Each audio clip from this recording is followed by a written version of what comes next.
有点意思，但还不够。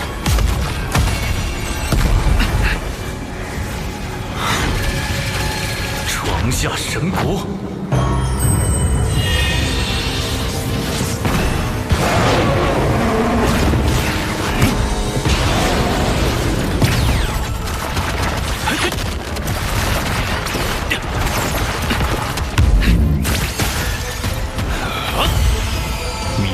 不灵，那我就不客气了。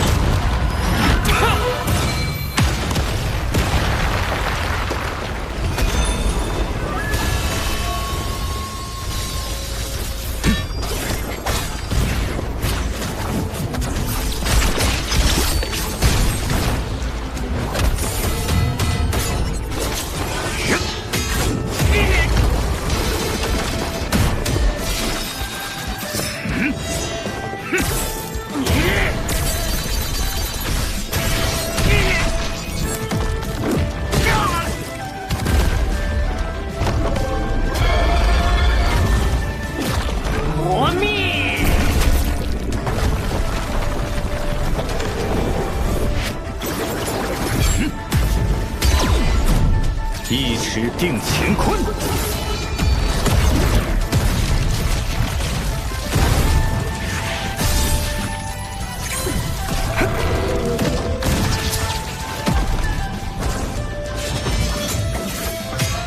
，20破万法。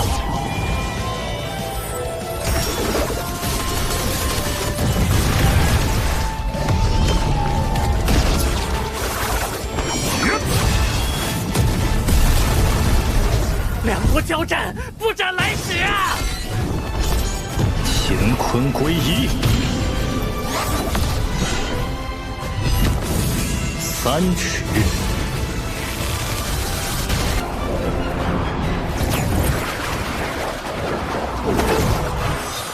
万劫化妙术，庄严明清。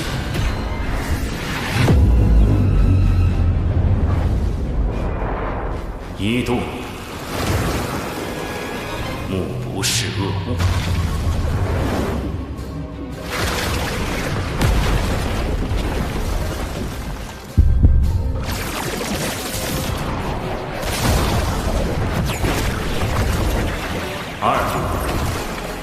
耳不闻恶声。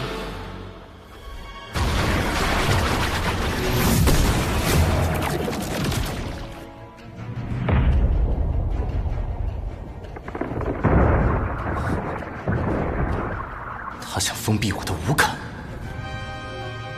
九灵玄3度，口不言恶。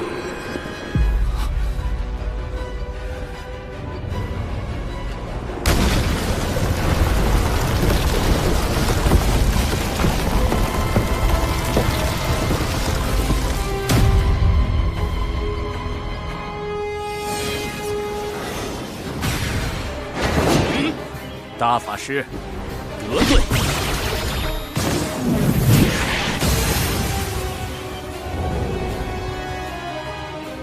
玄都师旨，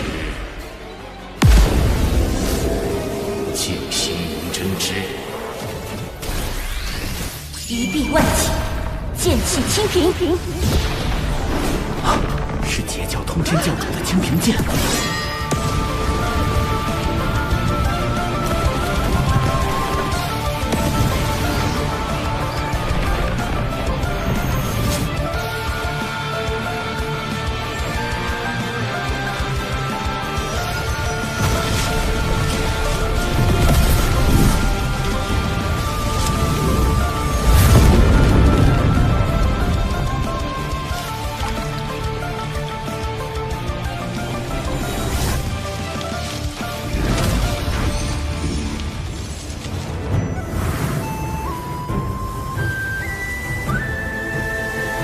清平剑质，如通天教主亲临。大法师身处险境，还望诸位出手相助。若与师尊赐下的清平剑相拼，或可助玄都师兄进山一战。西方家将凶手藏在了山里，还敢对玄都师兄动手？赵凤鸣绝不答应！不向灵山讨回公道，我对不住死去的东海龙族。截教敖乙，哪怕血溅于此，也必要替龙族报仇雪恨。此时不出手，更待何时？多宝师兄，你我阐结两教，放下过往芥蒂，如何？截教多宝，亲完。金光，赤炎玄都师兄。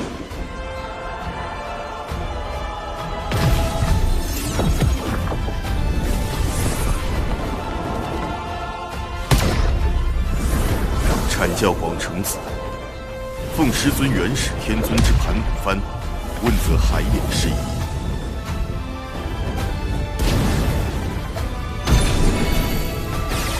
人教渡恶，率人教弟子助阵我教玄都大师兄。小叔叔传信说大法师摊上事儿了，大家跟着我一起上。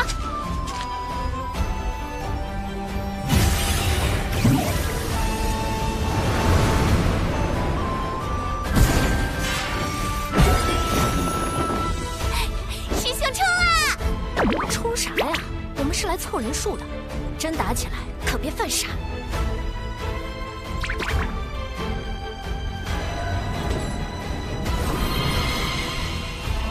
摇来的人越多，事情闹得越大，胜率越高。人教弟子天庭水神，禀太清圣人，玉帝陛下法旨，前来相助玄都大法师。今日道门三教前辈俱在，我们何不以大义对灵山施压？只要三教一心，便可借道门三圣之威，震慑西方教圣人。冲啊！给他们看看我们人教的威风！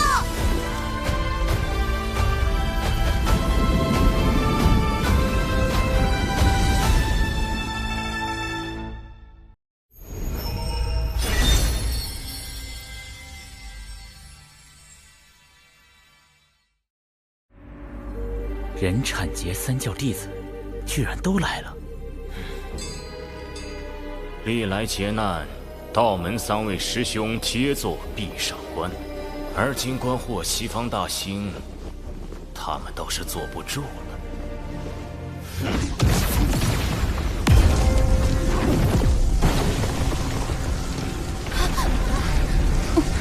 大家小心！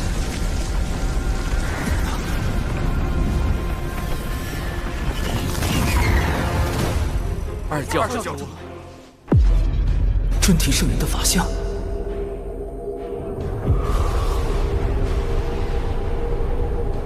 这就是圣人的压迫感。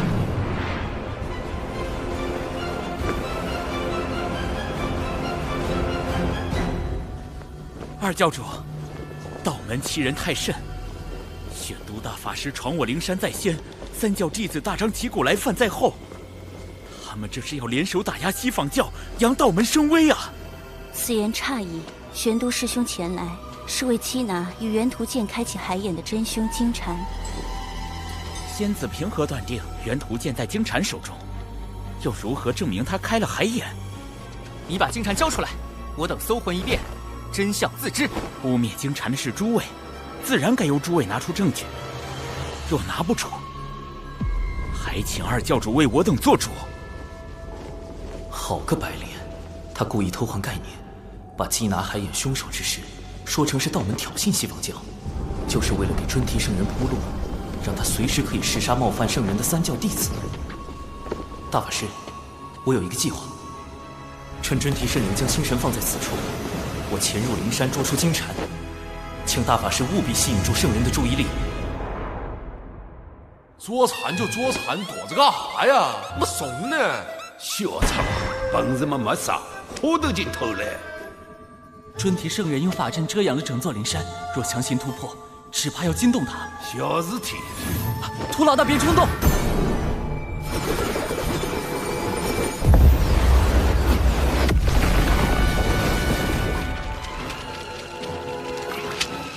太极图的气息。大法师，快掩护我！尊提师叔，我向老师借来一缕太极图微脑，可推演出此间真相。究竟是师叔的记名弟子金蝉蓄意谋划海眼劫难，还是我等执意冒犯圣人威严？在吾面前，你当场推算，若算不出来，污蔑金蝉、冒犯灵山的罪名，你一人承担。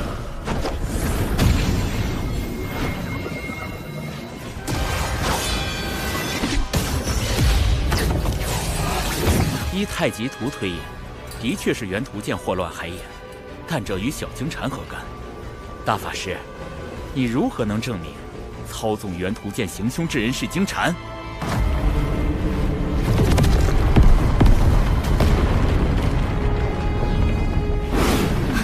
春庭圣人，这是要下杀手！救救师叔，咱们不是来凑人数的吗？谁要动手啊？待会儿看我手势行动。小叔叔让我们过来，他自己躲哪去了？气死人！纸人军团入山巡查，快！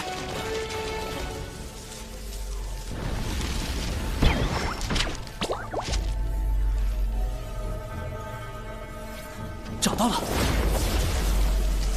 不好，他的功德金身就要凝成了，必须在瞬息之间斩了金蝉，不给他半点向圣人求援的时机。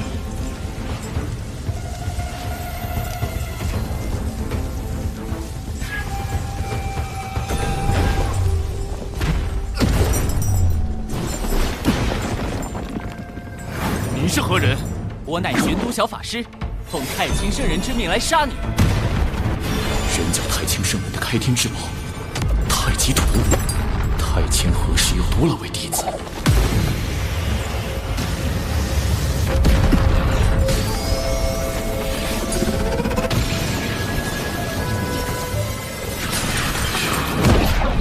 瞬移神通，金蝉脱壳，好快！太极图的杀招居然追不上他。哼，太极图虽强，你却太弱，白白浪费了他的威能。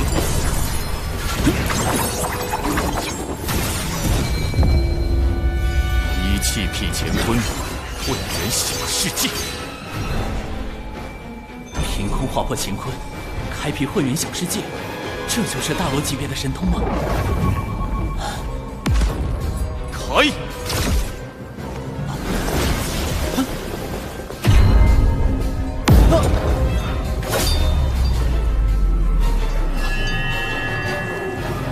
糟糕，他把太极图隔绝在混元小世界之外，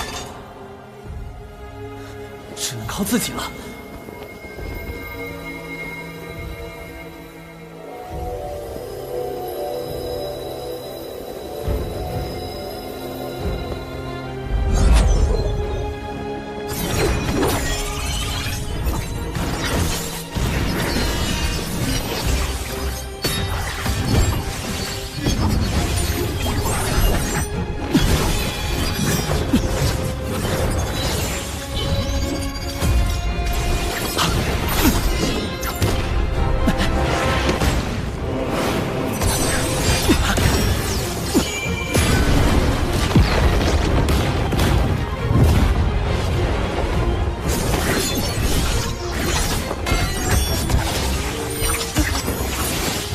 在我的混元小世界中，阴阳、五行、方位，皆由我来制定。我就是天地，根本无路可逃。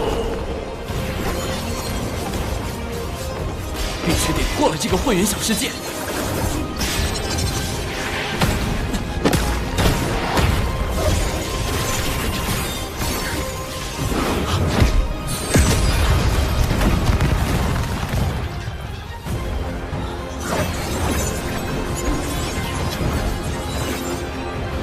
小法师，你的死期到了。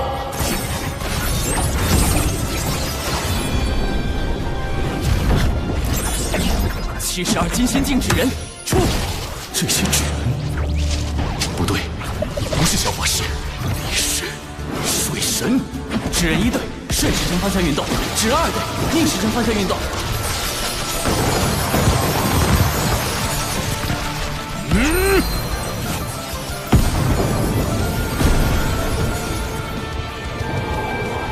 升温准备，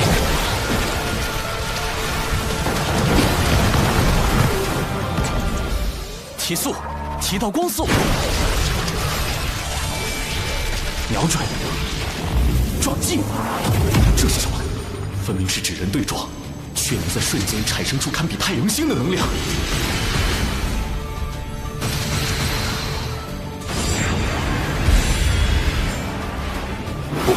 不对，是人灵暴阵，黑洞。塔前辈，护！太阳星在坍塌，爆炸。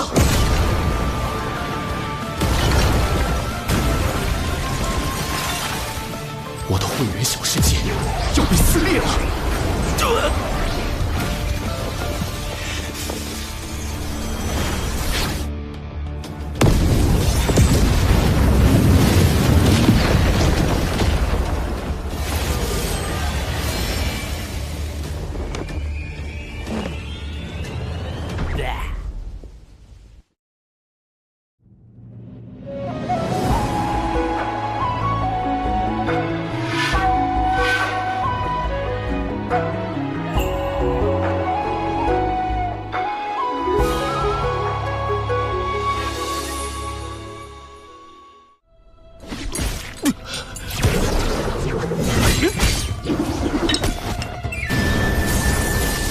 受伤后，速度变慢了。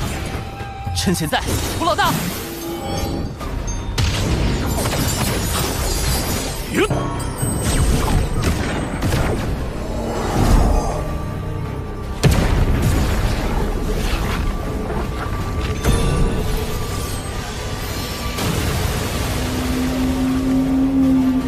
两仪分日月，太极归无极。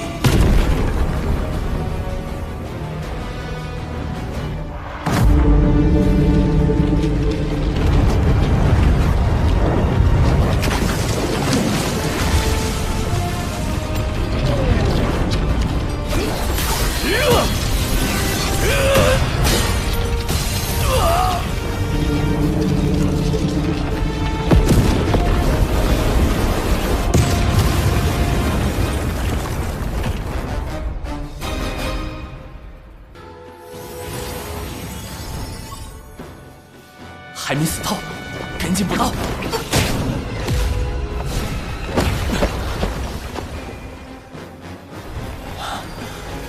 连七宝妙术都到了，也就是说，尊提圣人来了。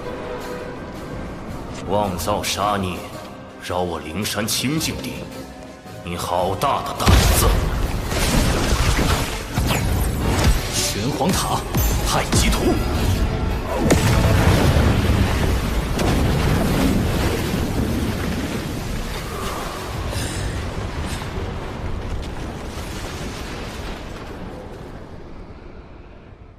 今日有我玄都小法师在，谁也伤不得敖乙殿下。是他。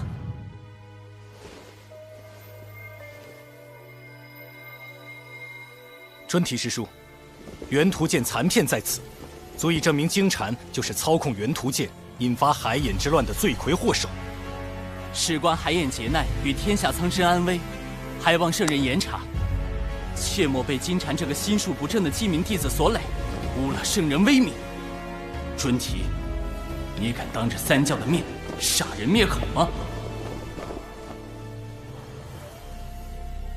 大法师，小法师，太清师兄真是收了2个好弟子。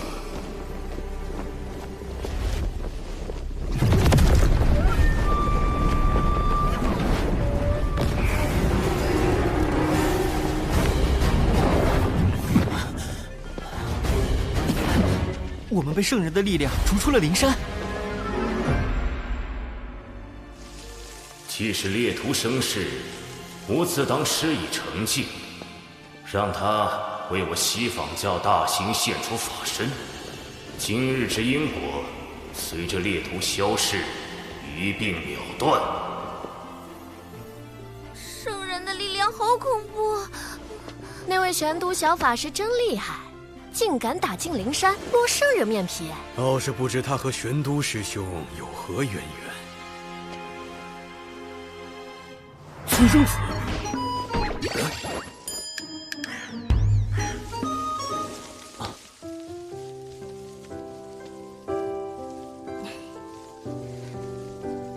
友曾说，未成圣者，在圣人面前，终究是蝼蚁，不可大意。道友亦要珍重自身。他认出了我，多亏道友将那金蝉绳之以法，以感激不尽。是我失手，未能彻底斩杀金蝉。圣人神通高深莫测，绝非凭借至宝就可战胜。况且，你已然将金蝉打回原形，几近身陨道消，他即便恢复元气，也要上万年。西坊教想让金蝉转生成取经人，以西游之势大兴西方，只怕也要等万年以后了。文静，潜伏待命。都杀到灵山了，还要潜伏？水神想叫我做什么？这差事越来越刺激。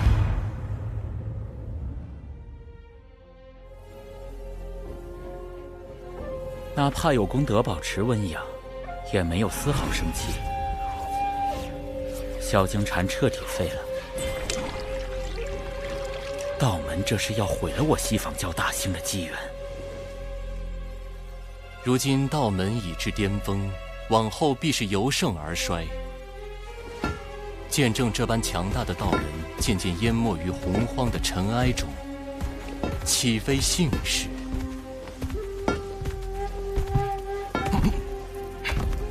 二师尊，机缘虽散，但因果未定。弟子尚有转圜之法。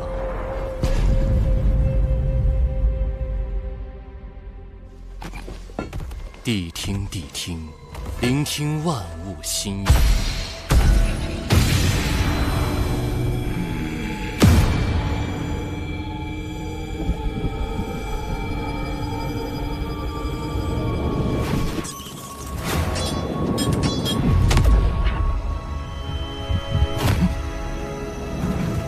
主人，找到了。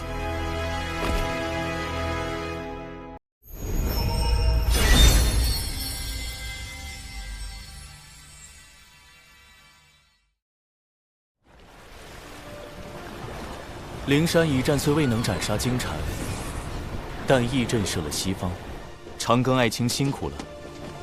此次海眼被破，龙族死伤惨重，终究是小神谋算不足，请陛下降罪。爱卿已尽全力，何必将罪过包揽于自身？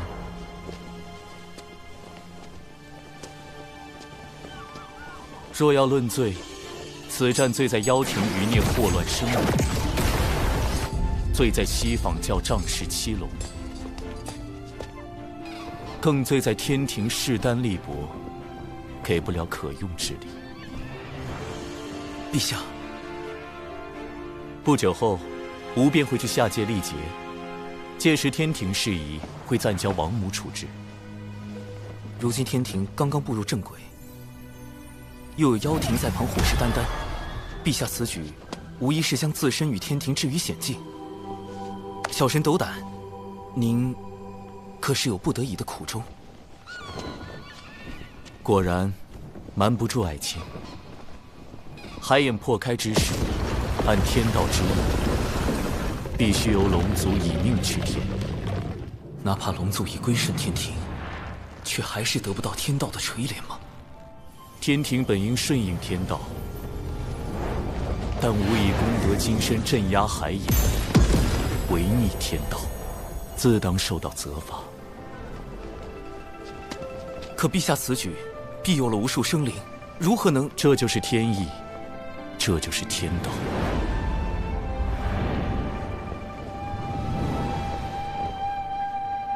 连玉帝都无法撼动天道吗？历劫一世，便是100年。陆压早知化傲天乃吾之化身，而且他是妖庭太子，熟悉天道规则，下界之事瞒不过他。100年内，妖庭必有所动，天庭唯有快速壮大，方能震慑群妖，令其不敢再生反叛之心。陛下所言甚是，眼下天庭要强大，就必须先强兵。说得好，今日你我不论君臣，好好聊一聊这强兵之路。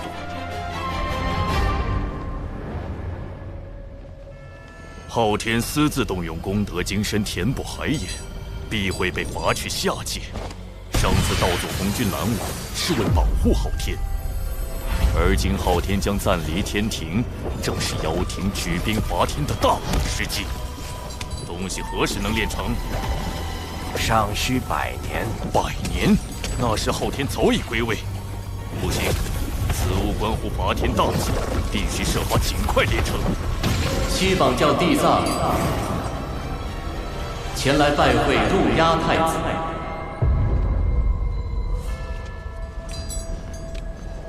地藏，你怎知我在此地？难不成西方教一直在跟踪我？贫道在3000世界及5部洲游历多年，自有寻踪之法。殿下，此人应是西方教结阴圣人最为青睐的那位弟子。据说他为感悟天地、亲近众生，遂踏遍3000世界，游访5大部洲，最终开悟明道，修得无垢道心。西方教派他过来，只怕所图不小。太子不必如此戒备。贫道此来是为接替金蝉师弟与妖庭商谈合作事宜。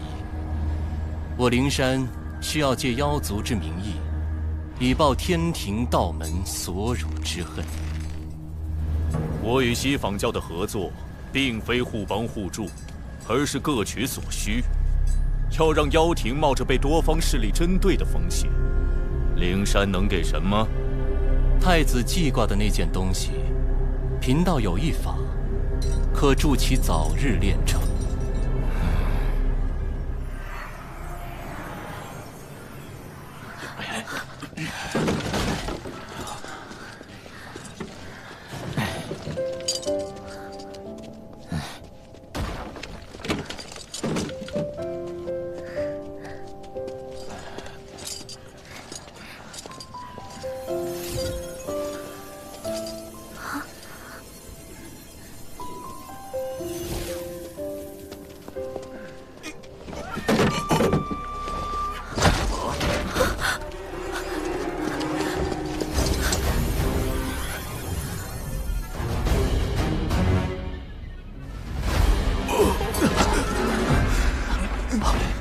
千米屋悄没声的就死了，还啥都没查着。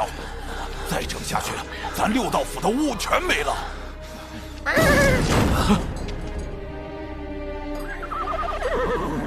你是说找天庭水神？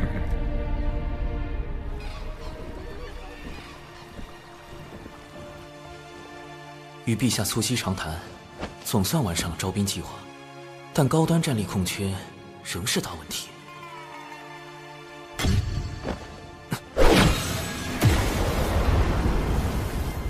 咱来找长寿，也不好吓着他的同门。头套。乌牛乌马，他们找我干嘛？此事不宜惊扰门内。长寿，你牛哥，嘿嘿，咱这次来是有事相求。6道府有难处，元帅尽管言明。只要力所能及，我定斟酌而为。力所能及后面，不应该是全力以赴吗？是这样的，我们巫族肉身强大，连修罗族的毒都能硬抗，更别说生病了。但最近常有巫莫名死去，蹊跷吧？修罗族一直与巫族打仗，这事有没有可能是他们所为？你们人教大法师刚虐了那帮杂碎，他们现在还泡在血海养伤。我们本打算乘胜追击，却不想出了这档子事，只能休战。我们此来是请你拜托水神，去跟天道求个情。元帅认为是天道在施罚巫族。这事说起来老尴尬了。巫妖大战时，祖屋共工撞破不周山，致使天柱倾塌，天河之水泛滥成灾，祸及众生。天地间满是散不去的冤魂。我等追随后土娘娘入六道府为巫族赎罪，也不知这些年有没有还清。天道施法，陛下应当知道，但并未听他提及。此事只怕另有蹊跷。不过，六道府的巫实力强悍，若能收编他们，正可弥补天庭高端战力的空缺。两位放心，我这边告知水神，得去六道府走一遭了。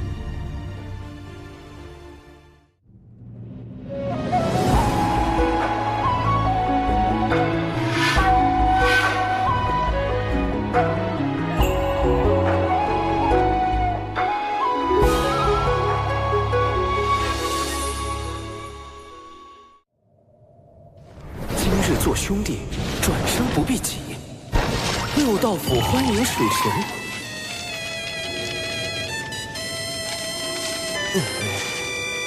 哈哈，我已切身感受到巫族似火般的热情。这个，我已请教过玉帝陛下，六道府之事并非天道降下的惩处。不过陛下对巫族颇为关注，命我彻查到底。这回妥了，判官大人从没夸过人，连夸您城府深沉，诡计多端。我说的是，水神足智多谋，动手前就胸有成竹。请。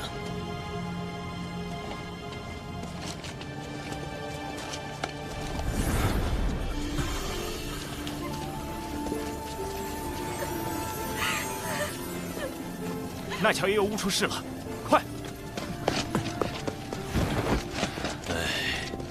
如水神所见，这便是巫族现在的情况。看来，巫牛、巫马先前都是强作幻想。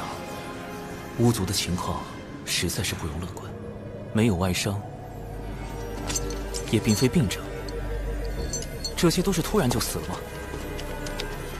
我们排查许久，未发现异样，这才将其归于天罚。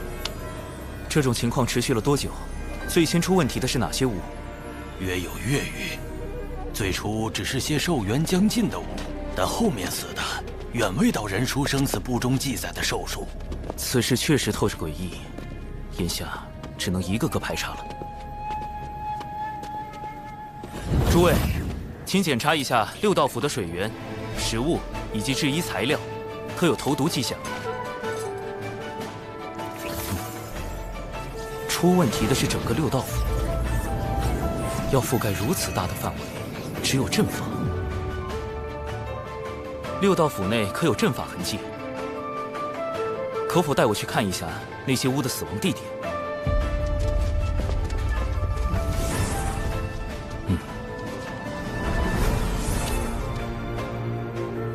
这些路线看着并无规律。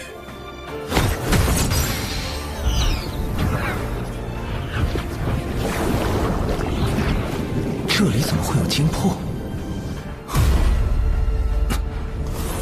阵法确实不在六道府内，而是在外面。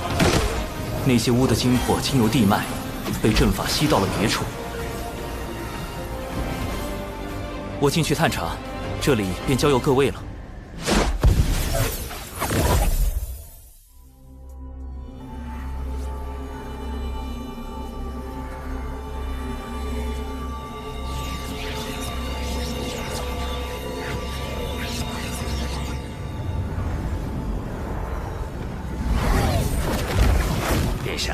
已遵照您的吩咐，在地脉设下诸多禁制，严防外敌闯入。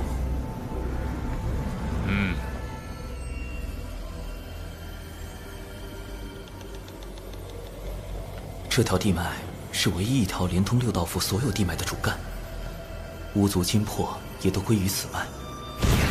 沿着它搜寻，定能找到问题根源。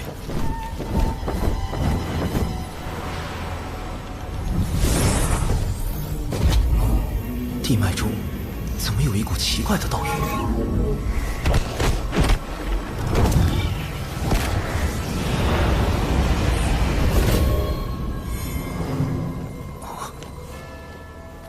这里被改动过，似是接续了一段新的地脉。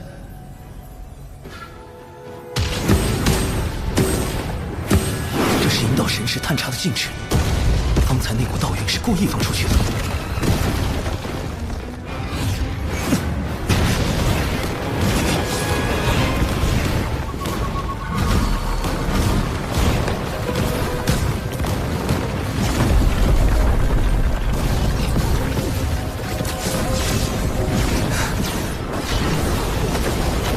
土遁，此地封禁了五行之力，用不了五行遁法。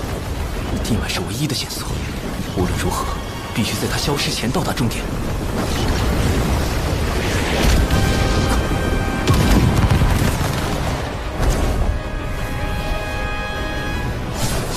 竟又接续了这么多地脉，如此大的工程量，足以证明此事非同小可。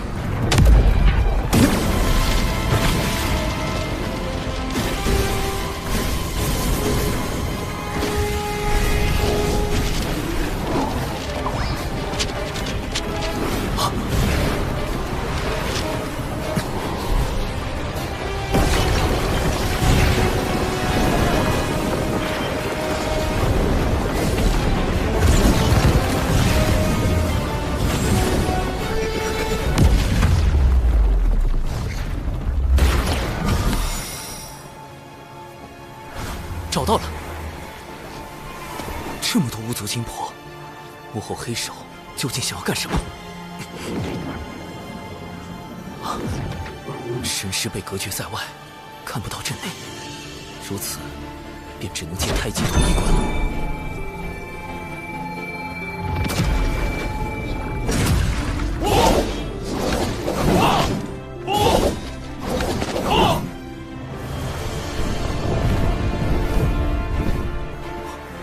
这是陆压的地盘，用巫族精魄熔炼，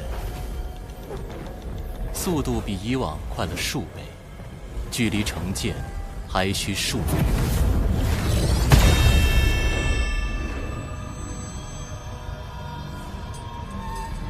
有噬天剑在手，便可无惧天道之力，破开天庭各大天门，杀入凌霄宝殿。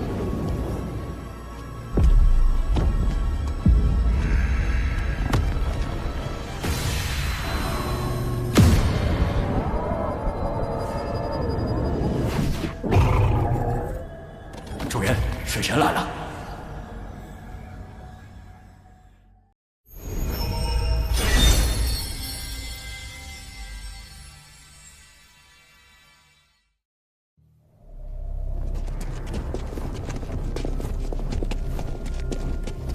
陆压在此处搜集了大量巫族精魄，还派这么多妖兵镇守，到底在谋划什么？要找回六道府巫族的精魄。 我必须进去一探究竟。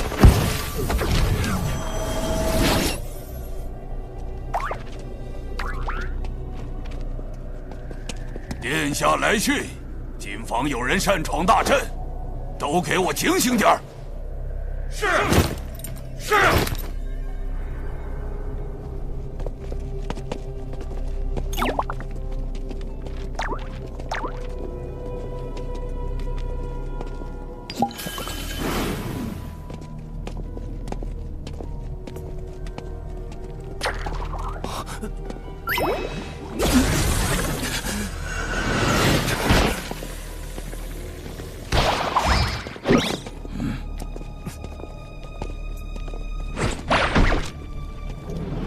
此地妖兵粗略估计有10万之数。看来上回我端掉磁铁成兵器后，陆压反听的贼心不死，便在这里重新整饬妖兵。只是这与巫族有何关系？水神已进入妖生山。哦，我这坐骑唤作谛听，可探查万物心声，包括太子你。水神潜入妖生山，且不说山外大阵何等精密，以我的神识也未能察觉，他怎可能探查？水神潜入妖生山，且不说山外大阵何等精妙，以我的神识也未能察觉，他怎可能探查到？谛听既有如此神通，为何不早些告知？地藏，你故意将水神放入妖生山，这就是你们西方教的诚意？竟从一开始就在探听我的心声，好一个谛听，好一个地藏！若非眼下是炼制噬天剑的紧要关头，真想除之这个祸害。承蒙您看得起，竟然对贫道这坐骑起了杀心。谛听探查万物心声，不过是为了防护妖生山。这期间，虽说不慎听见了太子的心声，但说到底，也是在帮您呢。若您有办法屏蔽谛听的探查神通，那自是两全其美；若没有，恐怕还得委屈您一下了。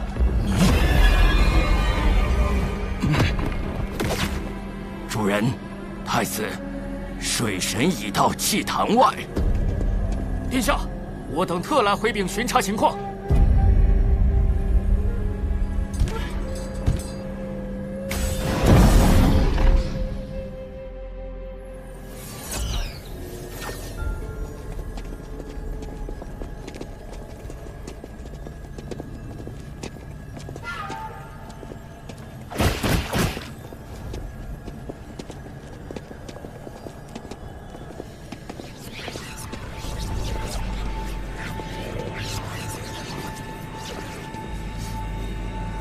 炼剑精魄，这里是个祭坛。路亚通过地脉吸收了大量巫族精魄，并将其献祭，用以炼制这把充满阴煞之气的凶剑。他为什么要炼这把剑？难道是为了对付天庭？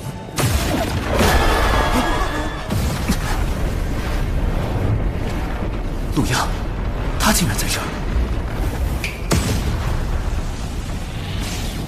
被发现了！什么时候？地底深处还有纸人。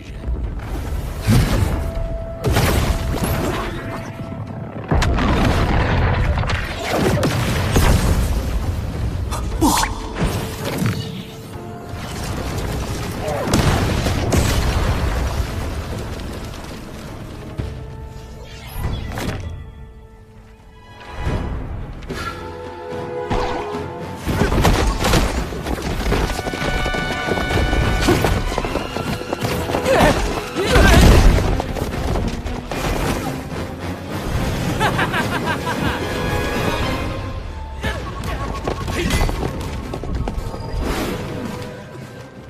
没道理呀！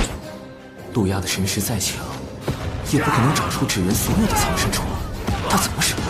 神识搜捕、视觉洞穿，还是听觉探查？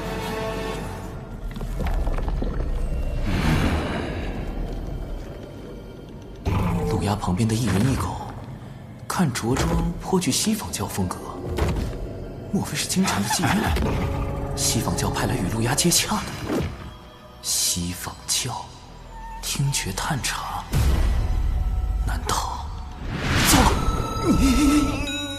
不能多想，不能多想，不能多想！太清圣人的道场斗帅功，一定能避开这探听神通。大法师，救救我啊！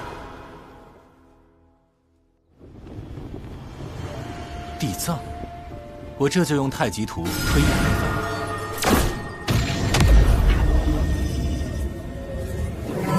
此人是西房二社最为看重的弟子，如今已迈入准圣界，刚从外游历归来。他有一坐骑，名唤谛听，可探听洪荒生灵之心声和对话。果然是他们！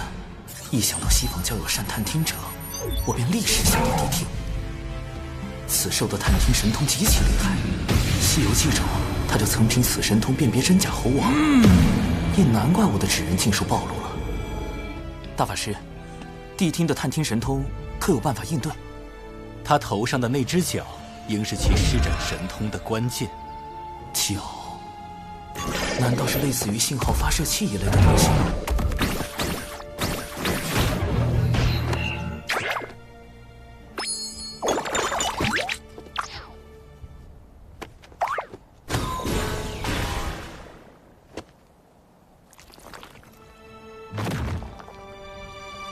我有办法炼制法宝对付谛听，只不过渡仙门内恐怕不太安全。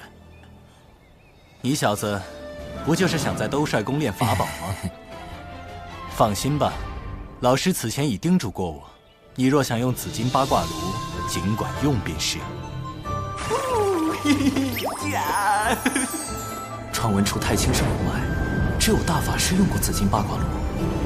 太清圣人竟答应给我用。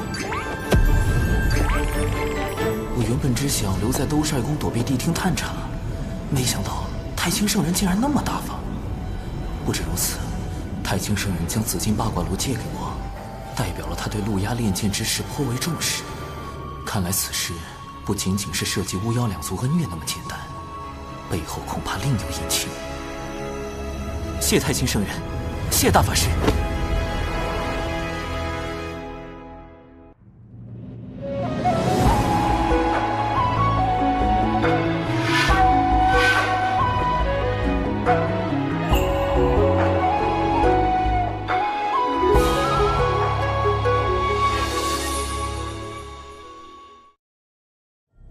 竟然跑去了兜帅宫！太子殿下，此事若惊动太清圣人，洪荒诸事瞒不过圣人。之所以未及时出手，或是心中另有计较，或是不便亲自出手。水神既然求助兜帅宫，太清圣人必会提供不小的帮助。终究并非圣人直接出手，也许这便是可乘之机。太子放心，贫道还有一计，可助太子加速炼制噬天剑。倘若我打造出屏蔽探听心声的心声屏蔽仪，能否对付谛听？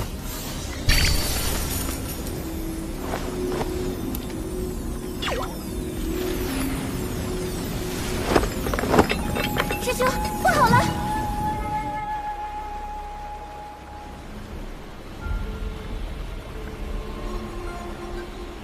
症状和六道府巫族一模一样，怎么连熊灵力也……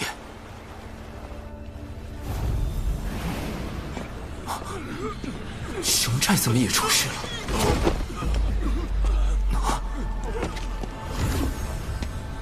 陆压不是只吸取了巫的精魄吗？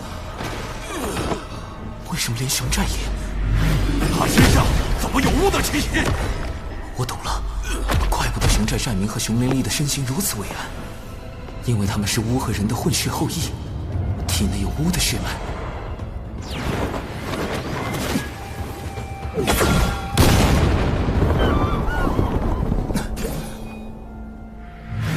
兜帅宫中一草一木，尽都内源无穷。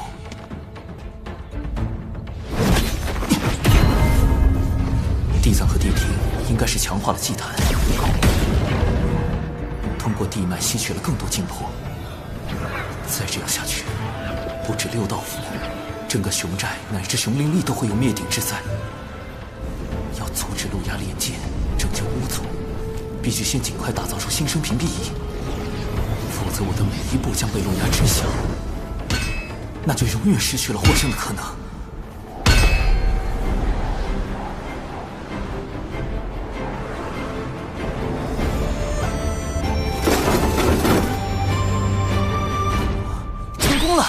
心声屏蔽仪能够阻止别人探听的法宝。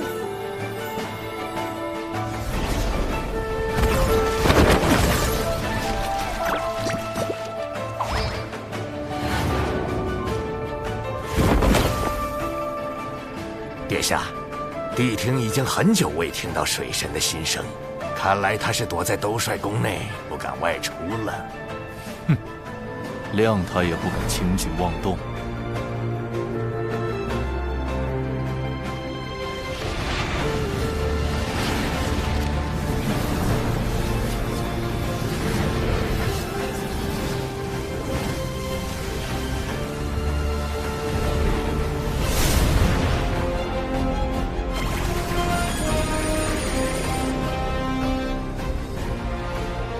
综合小指人的监视，陆压与地藏谛听目前应该是分头行动。陆牙专心在祭坛炼剑，而洪荒各处出现的大量祭坛，应是地藏和谛听的手里。凶宅死伤的家具也与此有关。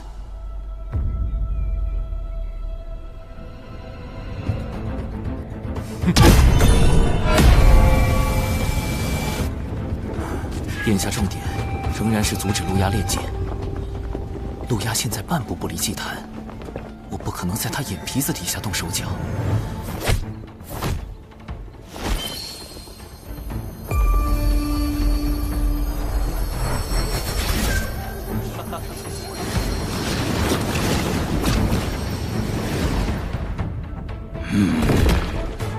水神有动静了，他已前往六道府和天庭整治军队，准备兵发妖生山。传音给陆压。妖族陆压竟用我巫族金魄炼制凶剑，以后歹毒。实不相瞒，此前我为探查巫族金魄一事潜入此山，也不知那陆压用了什么法子，我竟屡屡被他发现，暗中潜入不行，就只能强攻入此山后再夺剑。今日仰仗诸位。水神尽管放心，我族目前可用的兵力虽不多，但他们都是参与过巫妖大战的远古战士，实力不容小觑。趁我等还未受到陆压炼剑的影响，愿立即举兵，随您攻入山去。教主哥哥，敖乙也愿往。水神大人，殿中也愿听令。好，今夜子时攻山。是。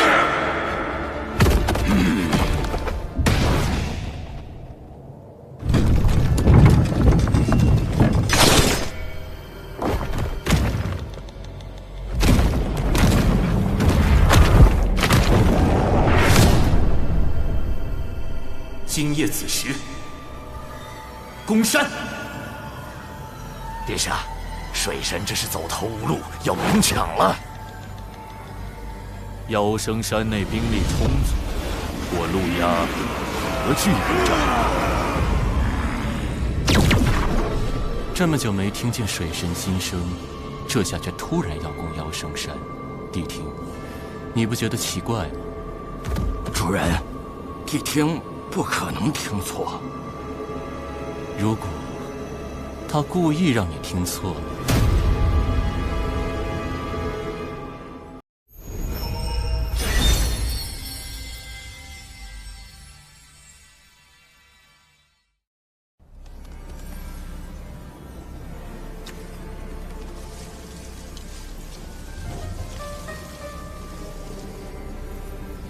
攻山在即，这大阵却是个麻烦。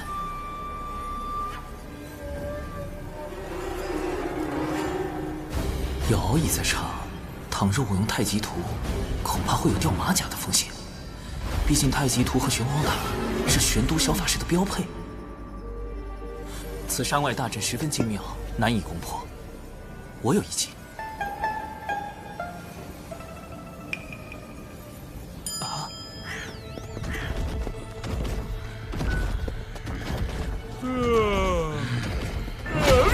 大家都打起精神来，马上就要回山了，不能懈怠。什么人？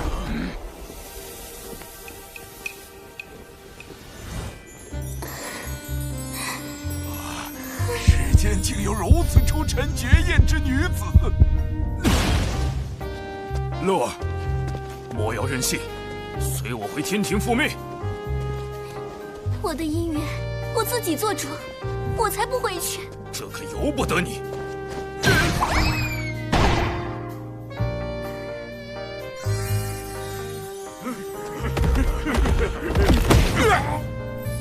仙子莫怕，我看仙子浑身是伤，不如去我洞府休息。多谢。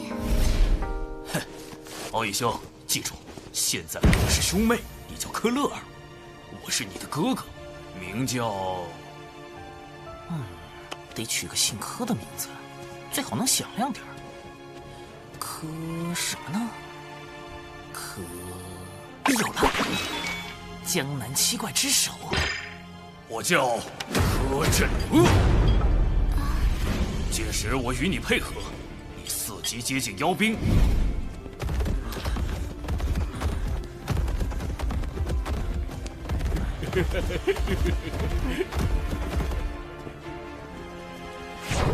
众军听令，等他开阵，随时准备攻山。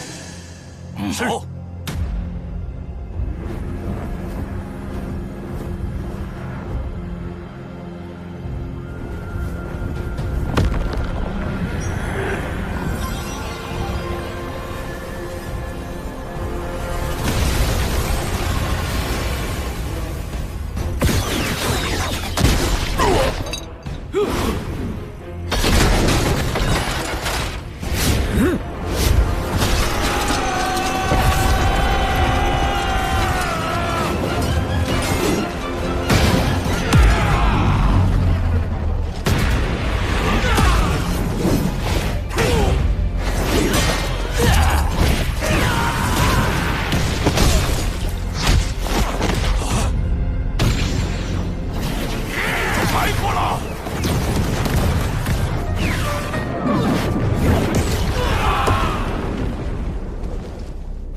是美人计就可以偷袭妖生山，柯震恶，或者我该叫你水神。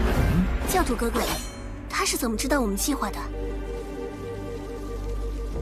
主人，御史前说进攻妖生山是水神故意误导我的，可是妖生山现在真的打起来了。他不可能毫无准备来攻山，只怕其中还有别的手段。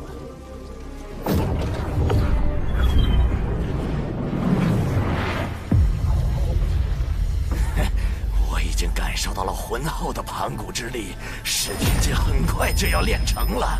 有了它，定能助太子攻破各大天门，重建妖庭。恭喜长老！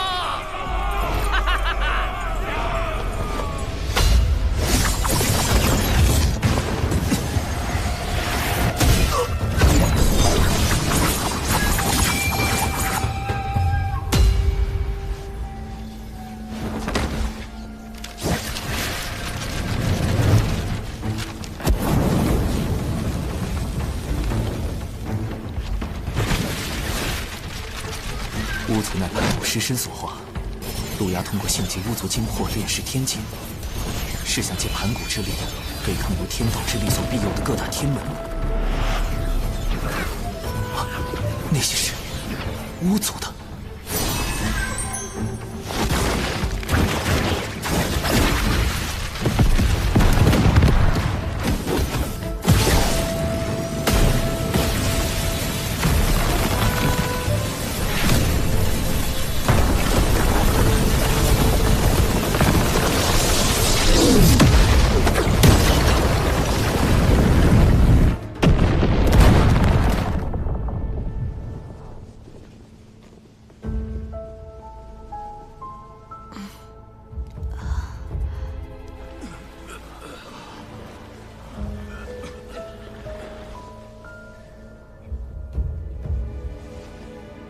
帝庭很快就会察觉此处的异样，我必须抓紧时间。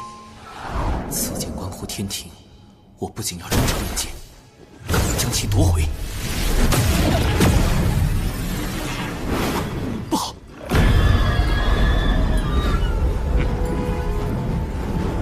大前辈救我！放心，他来了。哎呦我去！哎呀，这斩仙飞刀明明是后天炼制的。这咋拉得怪疼呢？哎呀！好你个水神，早就想办法躲过了帝厅的探听神通。六阳宫妖生山引我外出，在4级潜伏到处偷剑，当真是好计谋。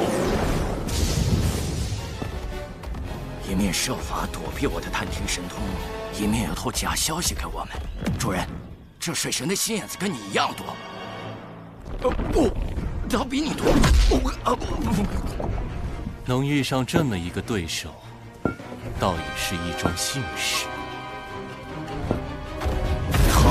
真言。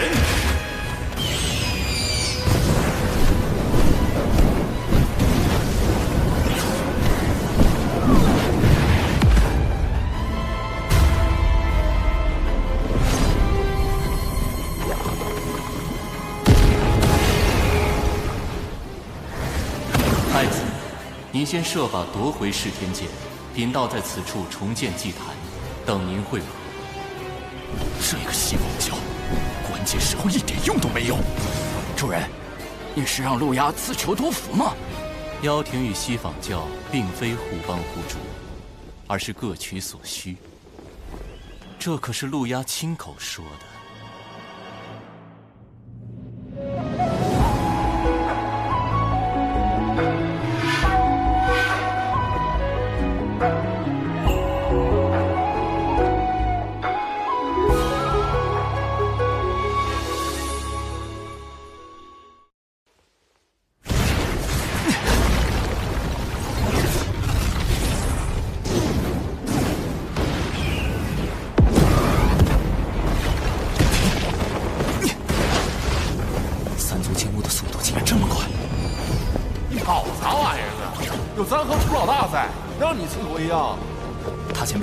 眼下陆压正势在必得，情况危急，诸位立即带兵撤出妖生山。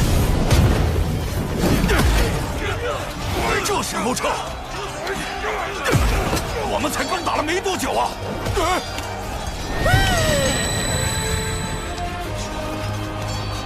众天兵听令，撤！要不要搭个云？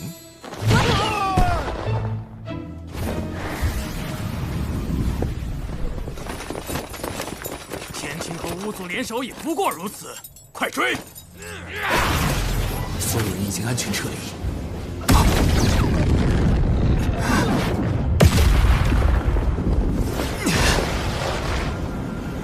水神，你根本逃不掉。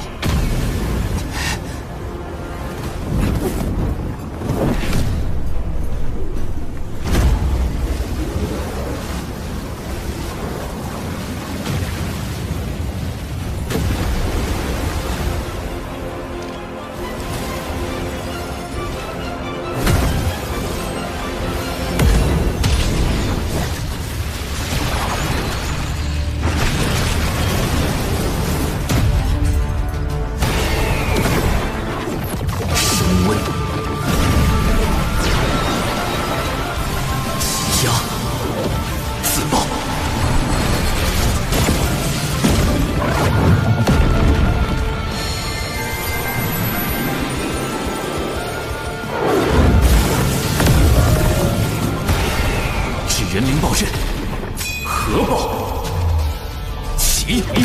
不好！大前辈，太阳星，这人怎么能达到这种威力？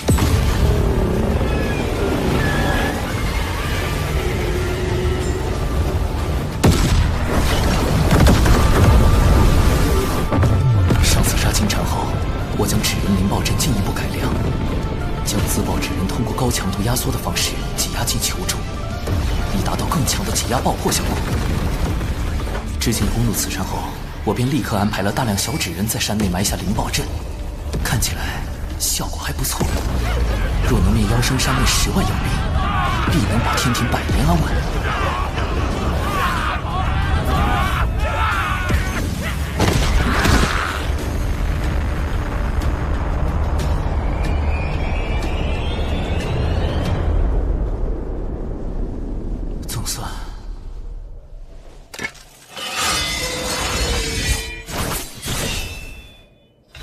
祭坛被毁后，噬天剑上的妖族禁制已破，其内金魄撑不了多久，得赶紧将他们送去转生。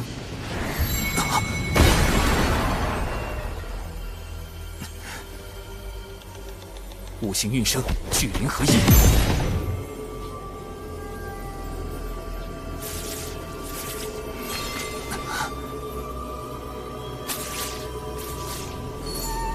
不行。这些金魄承受不了聚灵阵的法力波动。六道府诸位，还请通过回魂脚将这些精魄捞回，送往6道转生盘。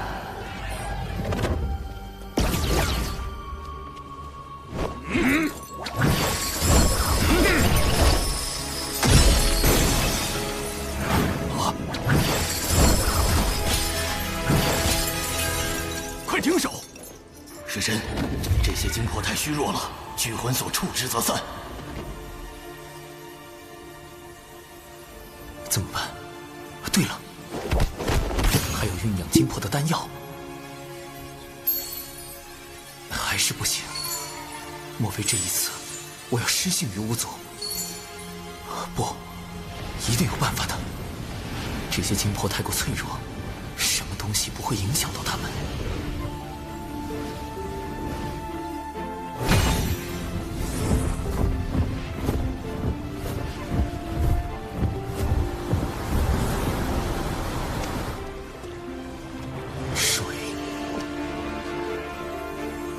上善若水，水利万物而不争。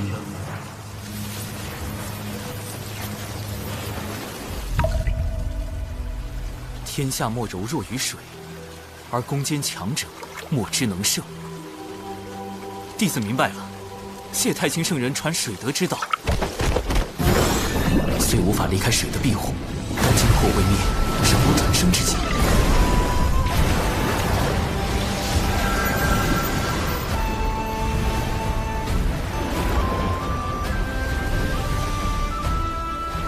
妖族战败必会退离，此地终会成为人族地盘。我再为你们加一道天道之力，应该能安稳不少。天庭水神长庚以神权宝器为证，订立此地规则。今后有饮下此地之水者，则受益精魄，孕育为婴孩，并得天庭庇佑，无病无灾，安度一生。这次行动不仅粉碎了妖庭的算计，还能拉一波巫族的好感，顺便收获了一笔不菲的功德。主人，现在的结局是你想要的吗？陆压得胜，与我较有利；陆压落败，我较亦得利。陆压能在洪荒潜藏这么多年，其后必有圣人相护。也许我们可借机一探究竟。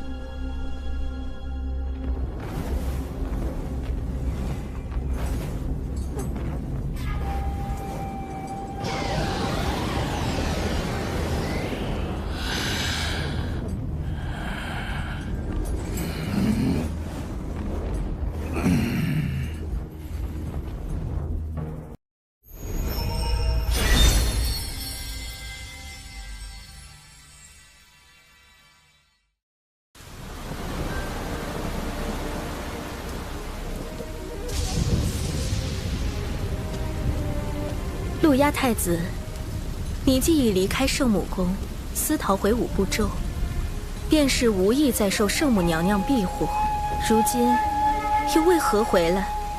请仙子代我向娘娘解释。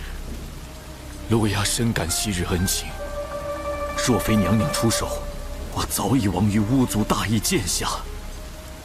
只是陆压身负妖庭大业，不敢苟且偷生，唯有拼死一搏，也为妖庭移民之志。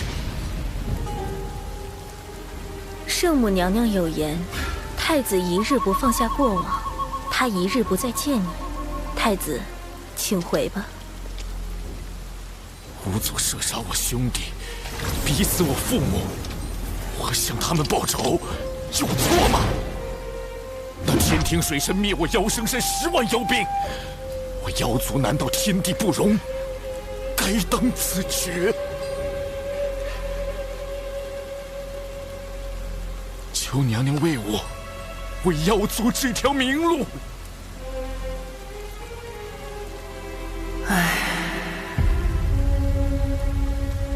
圣母娘娘，从前种种，譬如昨日死。陆压，吾受故人之托，照拂于你，这是最后一次。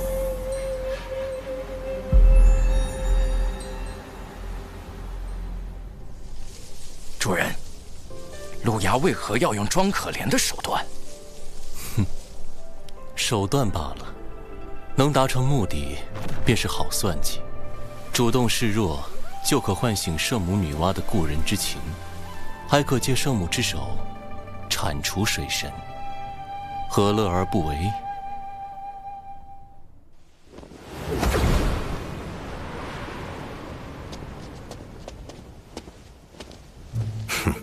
天庭重地，仙子止步。留个联系方式啊。我乃圣母宫上仙，奉圣母女娲法旨，请水神过去商议妖生山之事。上仙，这边请。完了完了，圣母女娲可是出身妖族。大舅哥，水神刚在妖石山阴了妖族一棒，圣母不会是来找水神算账吧？得派人报个信。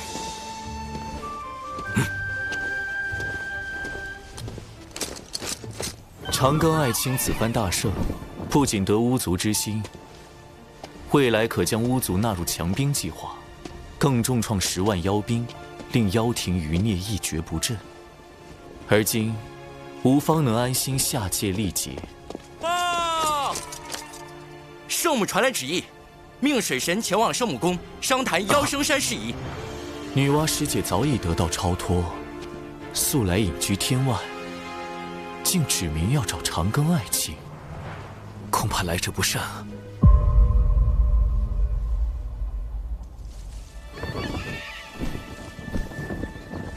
圣母要见的是你，已来找我作甚？弟子近来读史书时有些疑惑。史书中记载，巫妖大战时期，妖族常有屠戮人族之事。那时圣母该何其为难？一方是亲手造化的人族，一方又是自身本族。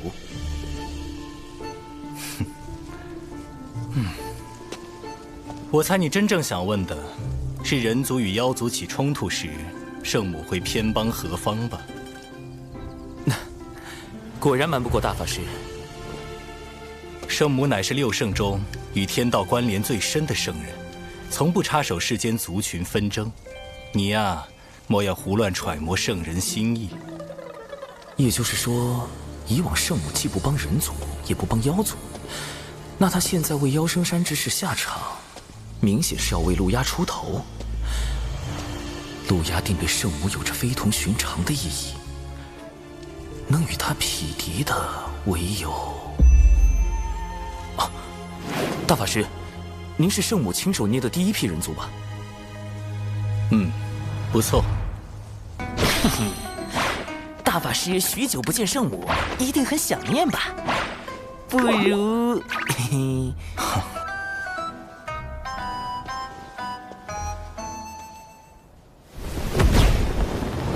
玄都师兄当真对水神在意的紧呢，连圣母娘娘召见他，师兄也要亲自护送。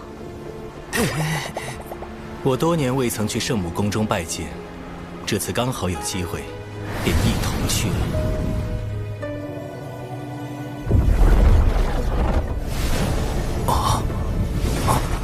飞离五步洲这么远，横渡天外虚空还是第一次。但即便跃出洪荒这片天圆地方的乾坤，仍然能感受到浩瀚的天道之力，在维持着天外虚空的秩序。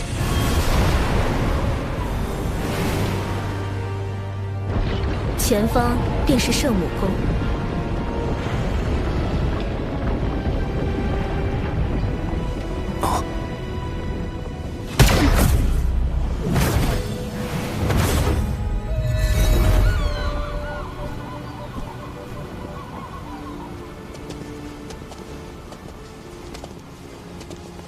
启禀圣母娘娘，水神已带到，玄都师兄也跟来了。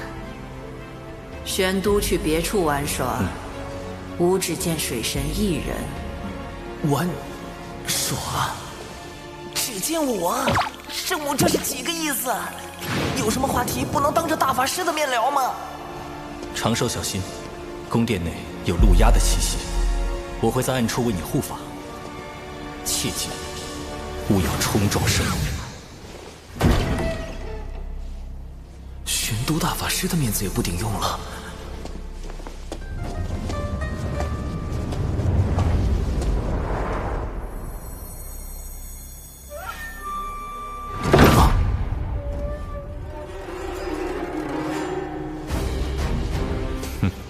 圣母竟如此袒护路亚，难不成真的要在这圣母宫里对我下杀手？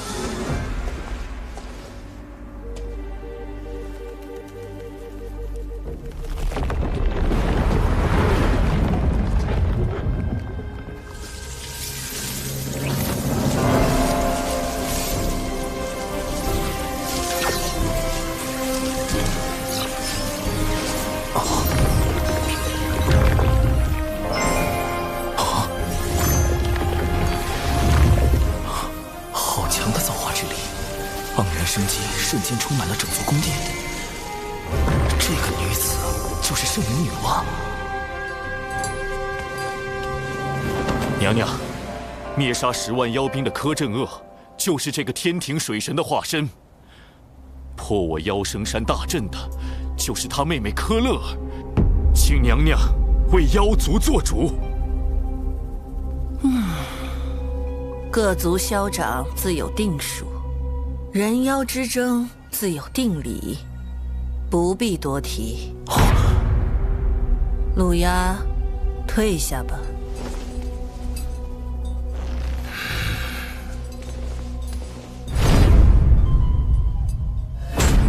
圣母表面阻止路亚问罪天庭，但其实也在阻止天庭问罪路亚。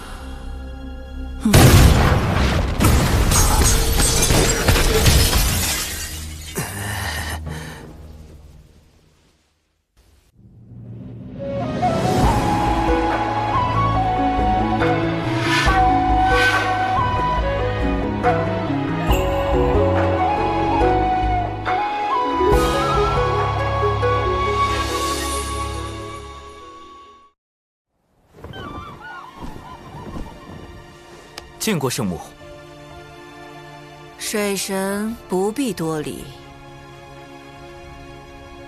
柯镇恶的妹妹不应叫韩小莹吗？为何会是柯乐儿？得取个姓柯的名字。柯什么呢？有了，江南七怪之首韩小莹，《射雕英雄传》里柯镇恶的义妹。但问题是，韩小莹这名字怎么从圣母口里蹦出来了？很多蓝星人都不一定知道吧？自我意外脱离蓝星所在的世界，误入这个由洪荒神话所构建的世界，我曾试图探索2个世界之间的关联，找寻重返蓝星的办法，却一无所获。为什么神话世界里的女娲竟会知道与她毫无关联的蓝星世界里一本武侠小说里的角色名字？不对，只怕圣母是在试探我。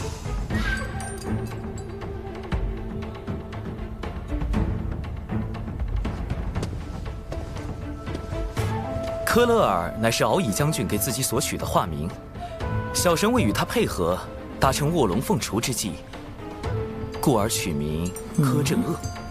意为震慑恶煞。至于韩小莹，小神从未听过此人。卧龙凤雏这种蓝星人才懂的梗，圣母会察觉吗？未曾听过，只是巧合吗？没有反应。他是蓝星人的概率极低，但知道韩小莹，说明他必定接触过蓝星文化。是他曾经去过蓝星世界，还是他认识另一个蓝星人？他又为何要试探我？一，确认我来自蓝星，然后杀了我，防止蓝星的秘密被更多人知道；二，确认我来自蓝星后和我结盟，确保我能为他所用。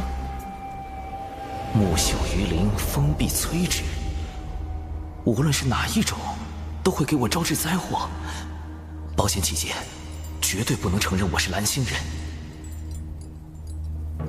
圣母至宝红绣球，他用此宝引来天道之力，要推演我的过往。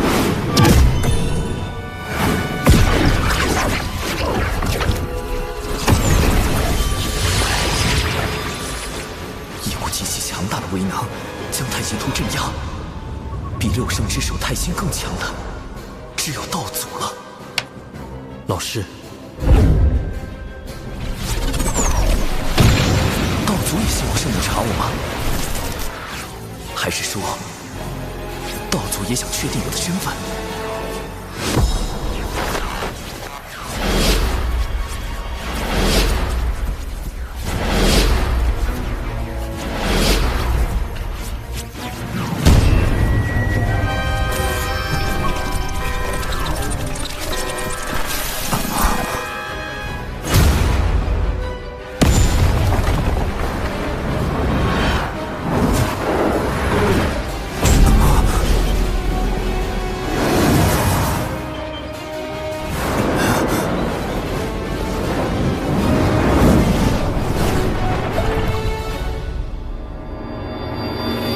抓到你了！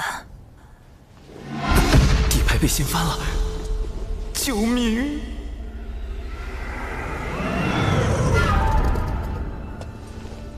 我不会为难你。你的经历虽然特殊，但能修成金仙，证明道祖与天道已经认可了你的存在。况且，无知故人也是如你这般的变数。圣母的故人和我一样来自蓝星，早在我之前就有蓝星前辈进入这个神话世界了。他会是谁？如今又去了何处？其他几位圣人也认识他吗？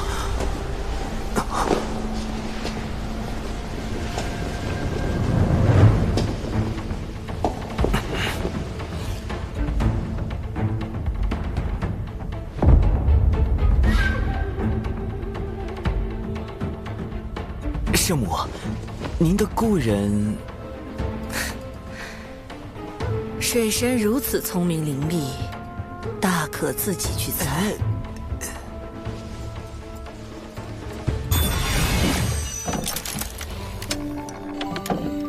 这是他指点我捏泥人时所唱的歌。可惜，你不是他。指点女娲去造人，那位蓝星前辈的行事这么浪漫，干脆叫他浪前辈算了。圣母找我就是想印证我是不是浪前辈，连圣母也寻不到，莫非浪前辈已遇难，还是化成了其他模样在躲着圣母？浪前辈如此张扬，天道、道祖和圣人们都有可能知晓蓝星的事，或者浪前辈就藏在他们之中。我的蓝星身份可能早就暴露，甚至已经被利用。苍天呐，事情越来越复杂了。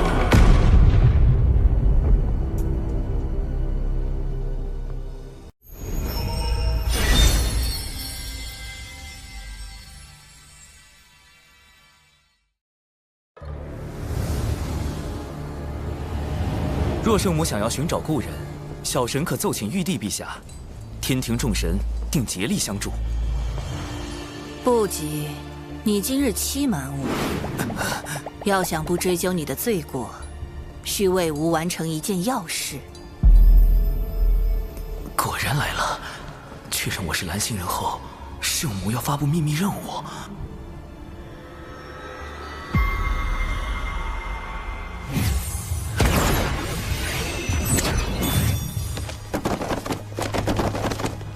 《射雕英雄传》《神雕侠侣》《小李飞剑》明教教首张有基，这不是漫画书《快乐水》？这些画册吾已翻阅了数万年，可惜作画的故人不在，吾始终看不到结尾。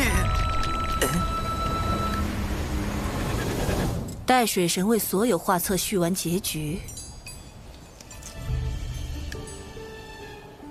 便可离开。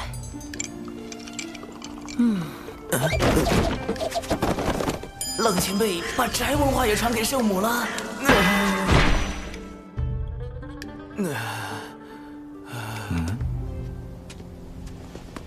你与圣母谈得如何？总算是保住了小命，还莫名其妙画了几万页漫画，几万页啊！宅区圣人真的太可怕了，那位浪前辈实在太浪了。是我执着了，他不可能是你。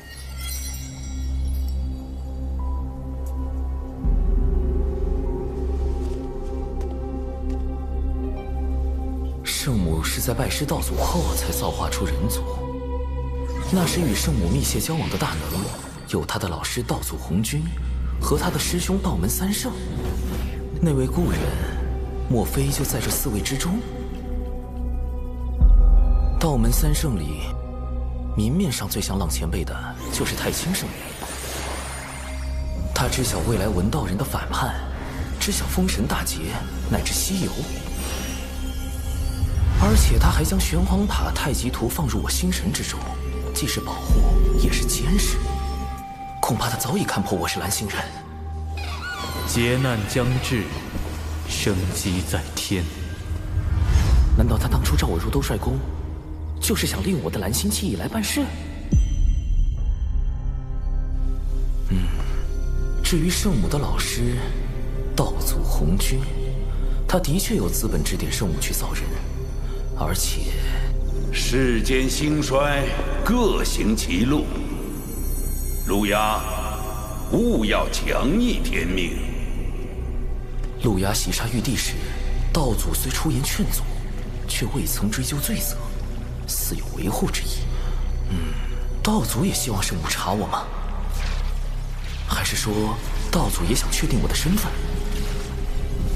若道祖是浪前辈，他试探出我的身份后，为何迟迟没有后续行动？你的经历虽然特殊，但能修成金仙，证明道祖与天道已经认可了你的存在。若道祖不是浪前辈，他允许我这个蓝星人在洪荒行走，是源于对生灵的悲悯之心，还是另有目的？稳健起见，以不变应万变才是保命之道。眼下娘娘严令我不可再与天庭作对，既不能走明路，那便施以暗器。听殿下的意思，妖庭与我西坊教还有进一步合作的空间。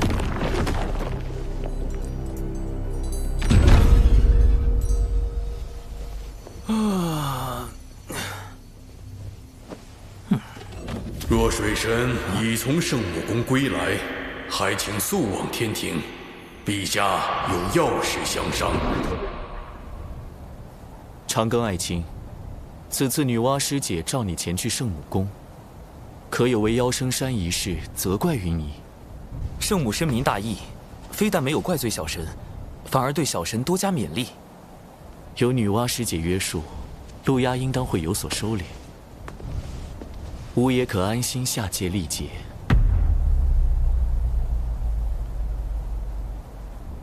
天庭不可无人坐镇，小神斗胆，敢问陛下打算如何安排天庭事宜？吾此番将以神魂下凡，天庭诸事交由王母决断。长庚与木工从旁辅佐，龙吉就跟随2位爱卿多多学习取经。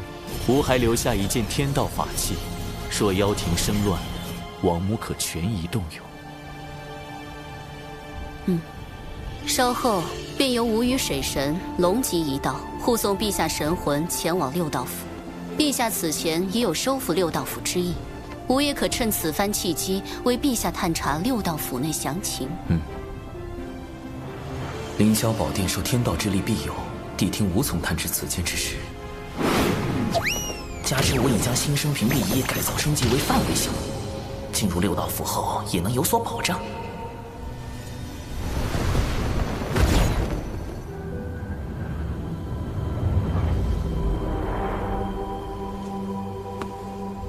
昊天下凡历劫之日就在今天，你如何得知？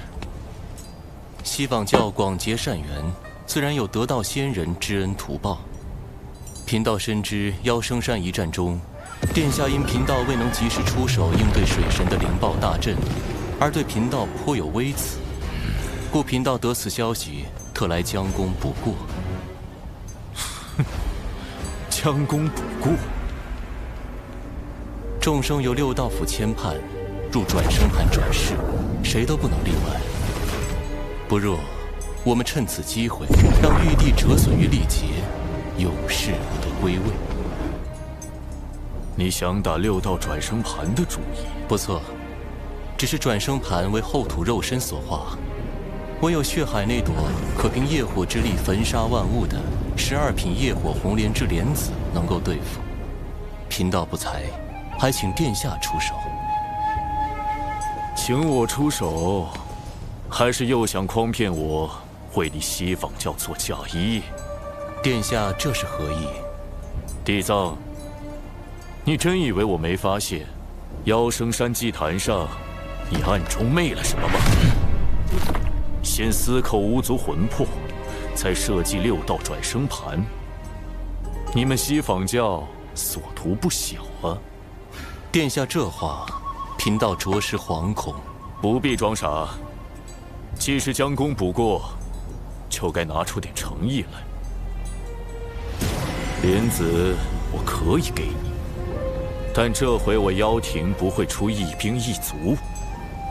若你和你这只红毛狗再不能成事，别怪我翻脸无情。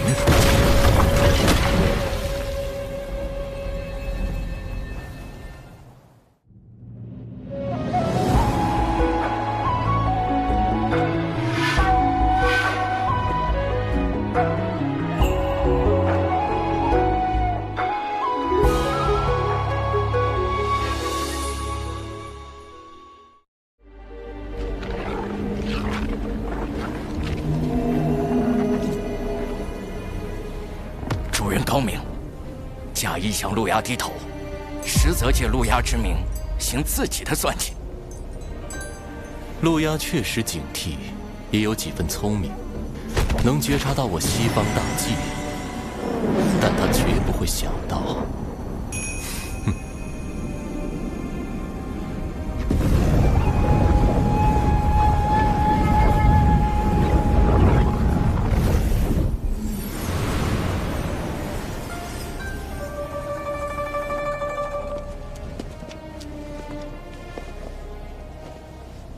有劳判官为此神魂牵绊。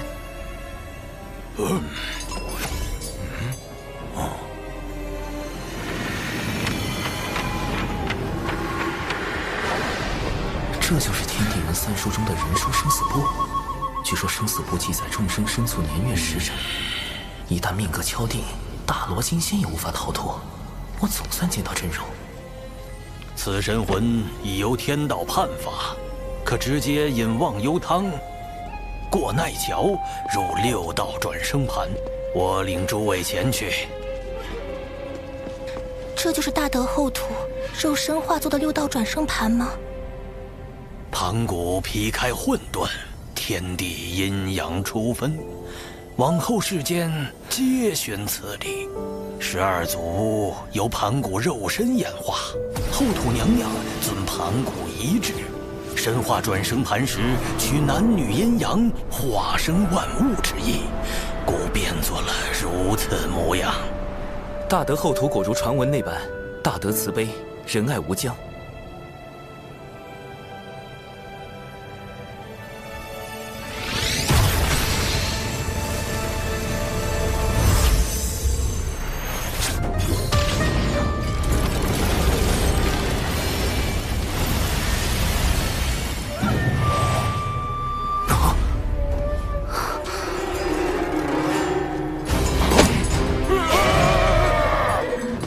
虽为历劫转世，不得入天道，但也该入人道才对，怎会是畜生道？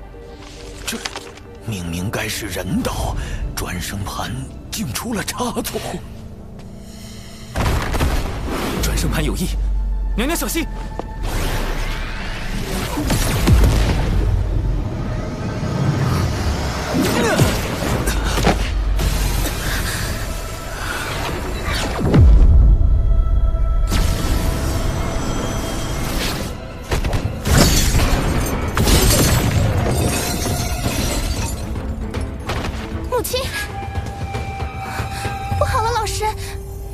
神魂与父亲的神魂一并被六道转生盘射进去了。母亲，一下得罪3个天庭大佬，咱这是要宣战！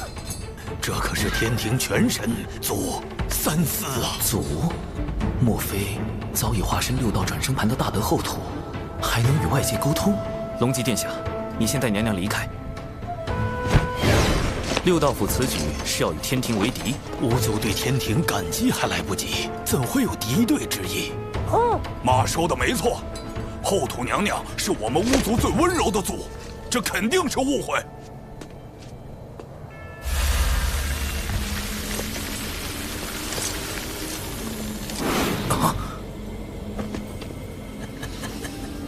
送你进畜生道，陪他们如何？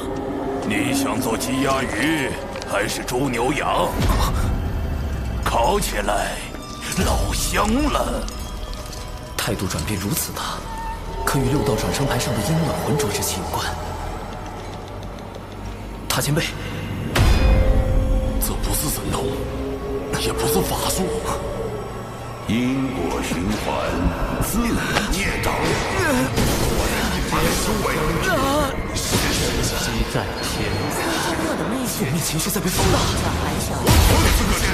稳住！生来往，莫惯闲。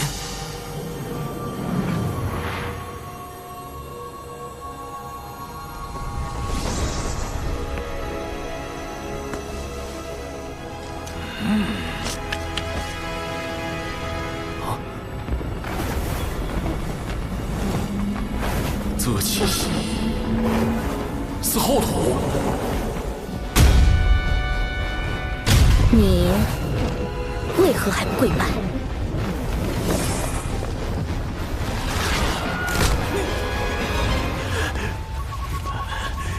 我们巫族最温柔的族。天庭水神见过。你不愿意，那就烤了吧。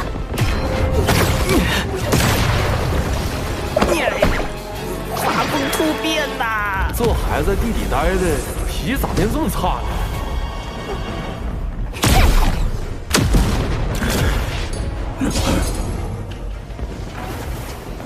吾乃大地之主，妖庭怎敢反吾？灭掉可恶的妖！我明白了。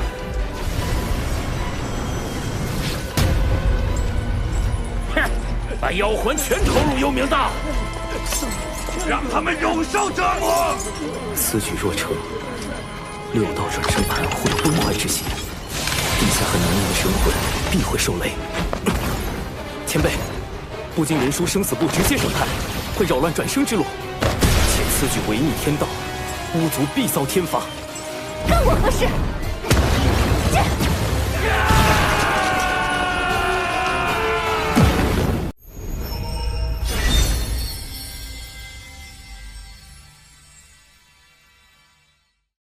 在巫妖大战那段漫长的岁月中，天地之间漂浮着一批无法转生，只能等精魄之力散去后彻底消亡的幽魂。为偿还巫族各部在大战中犯下的杀孽，我们的祖后土娘娘以身化作六道转生盘。自此，众生精魄有了可归之处，但祖自己却永远留在了这洪荒大地的深处。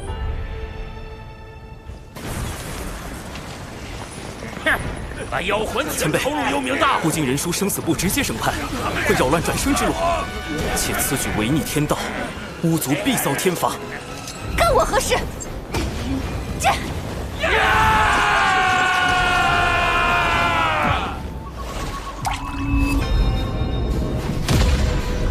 什么人？你可恶！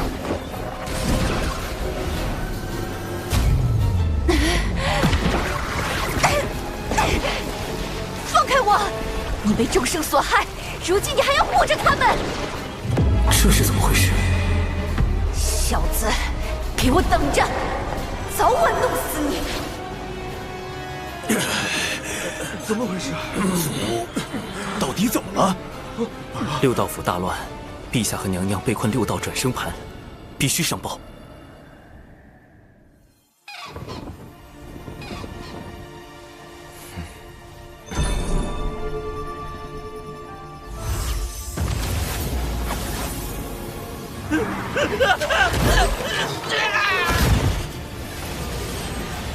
两位师叔虽被困在转生盘内，但尚能抵挡六道之力，暂时无碍。那就好。若想助陛下和娘娘离开六道转生盘，必须查清今日异变的根源。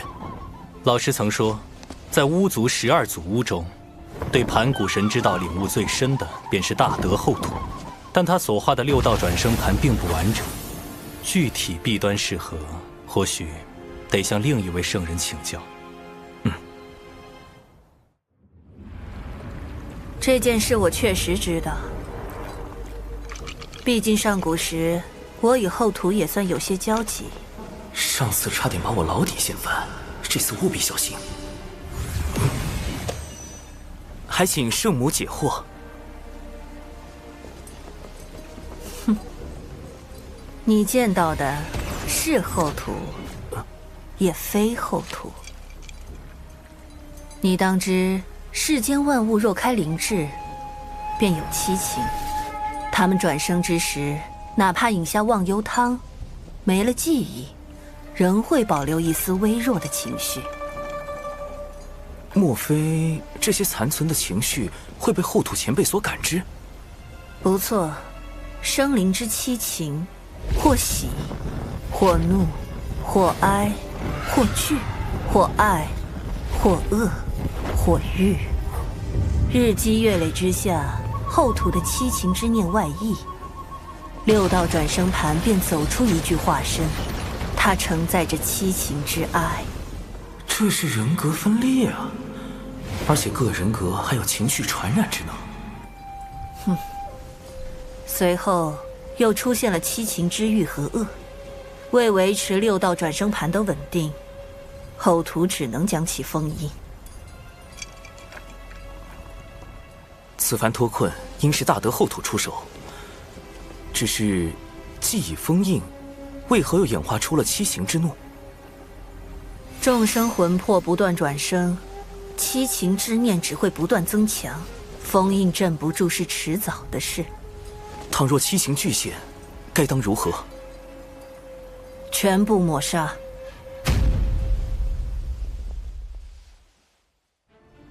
主人，后土七情真的不该存在吗？你已听到巫族心声，自当明白，如此方能杜绝寻思之弊端，让生灵转生更加公允。后土娘娘可是大善巫啊！安静，这一次我倒要看看水神如何应对。可后土前辈会彻底沦为天道法器。这是保护生灵转生不受影响最有效的办法。但你与我们不同，或许你能帮他。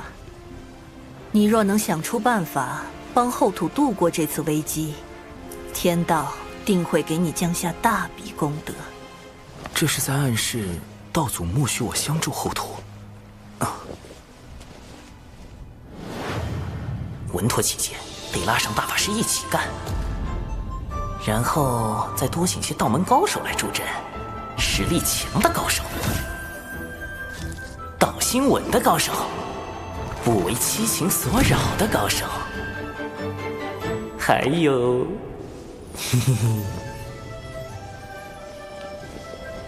齐了，出发！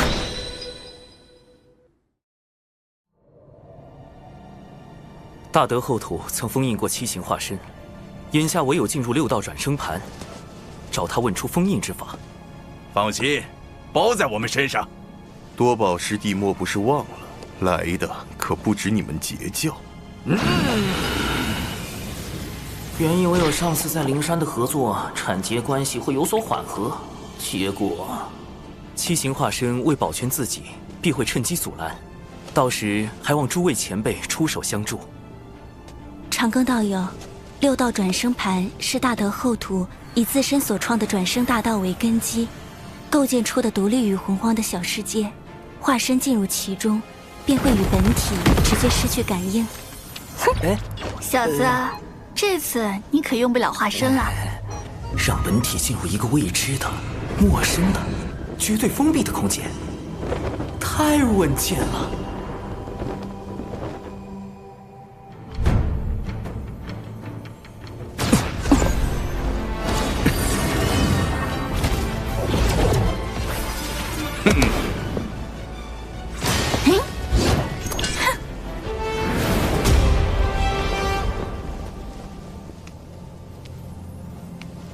来了，做好战斗准备，七情之哀现身了。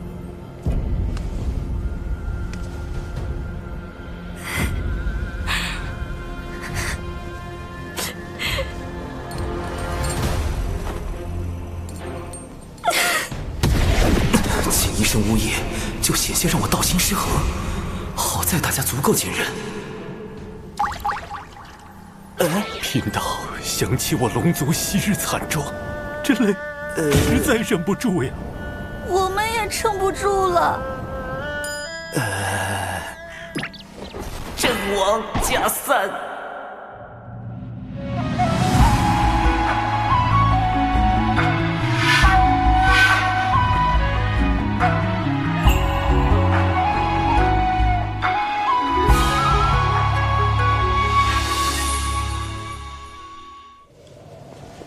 你们先退后，与哀拉开距离。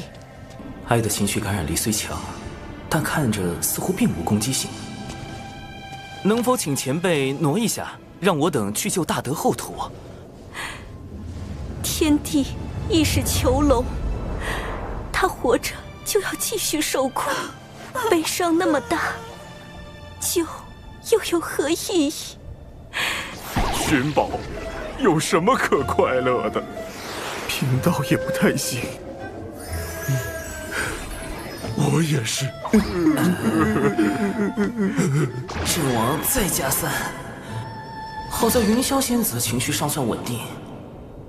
前辈执意不动，我等只能将您抬走了。你们在意的终究只是他，谁在意我呢？我拥有的只有泪。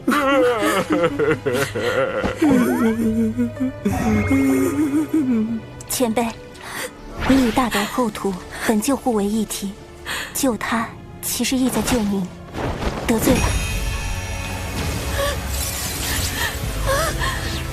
不，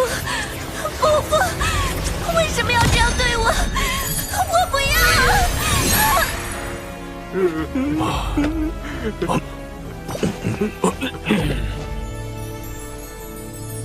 说救我，又把我关了起来，这悲凉的世界呀！唉，吃饱喝足，就静静的等着毁灭吧。云霄仙子的道心果然够稳。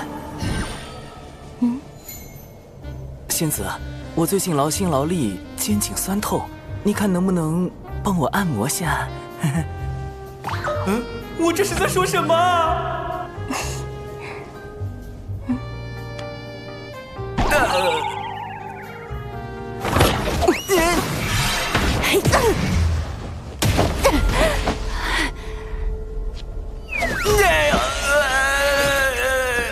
这到底是什么情况？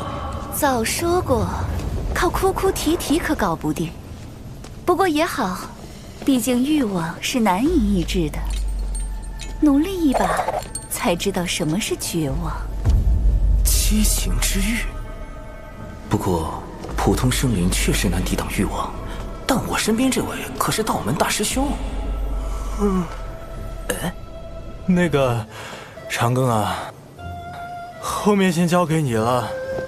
为美梦与安眠，不可辜负。别睡呀，起来打怪呀，大法师！您的欲望就只是睡觉吗？没点别的追求吗？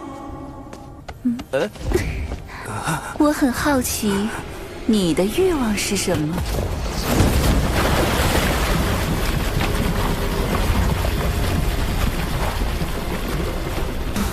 子今天怎么回事啊？吃错药了？怎么不躲啊？老师早已知道了你的事情，并亲自出手为难遮掩，我便说服老师收你入兜率宫。长庚道友真是洒脱不羁，正说这话，怎么突然躺下了？找到了。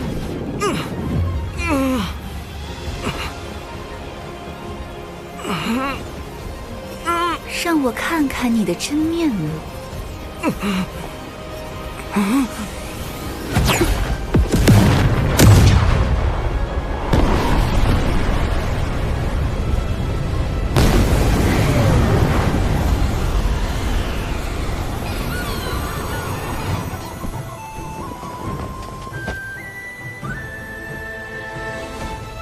啊！你一个几百岁的小娃娃，权力、法术、神通什么的不想要，却渴望追求一个吻。前辈，晚辈的欲望您看也看了，不如挪个地方，让晚辈见见大德后土。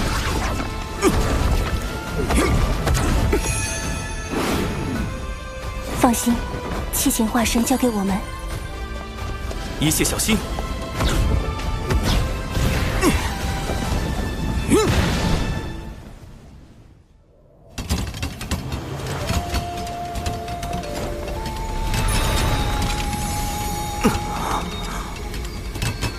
果然，金魄入转生盘会被引去六道大门，而本体则会去往后土的神石之海。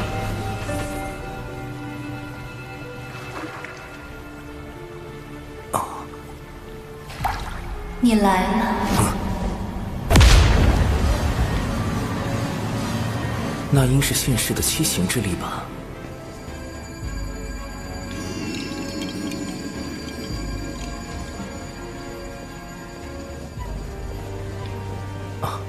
前辈早知晚辈会来，这是人教对我的许诺。如今七情脱离封印，一切正到了应验之时。前辈，晚辈要如何做才能助您镇压七情化身？此物生于不周山，乃先天灵根之一，可用来封印七情化身。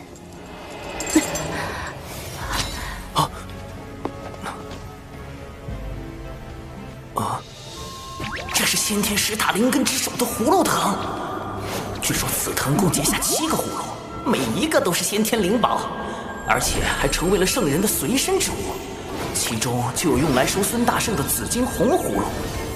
先前灵藤不知何故突然枯竭，致使七情化身从封印脱出。偏偏赶在玉帝转生之时，我以清净元神之力将此修复，或可助你们封印七情化身。晚辈定不负前辈所托，只是七情化身如此厉害，晚辈应当如何应对？稍后你们可进入我的元神查看，你需在那里设法均衡七情化身之力，并用灵藤将他们收束。你们进入我元神之事，必定瞒不过他们，务必小心。晚辈明白。若不能封印七情化身，6道转生盘将会受损，世间亡者将再也无法安息。一切都交给你们了。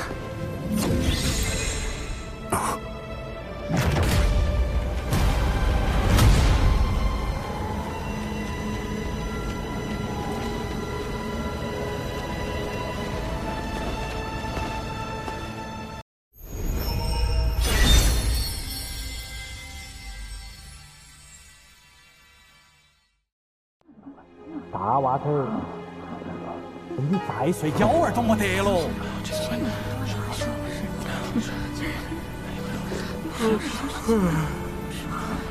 怎么这么吵啊？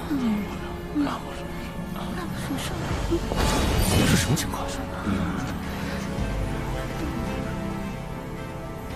长寿。诸位，咱们此处乃大德后土的元神之所。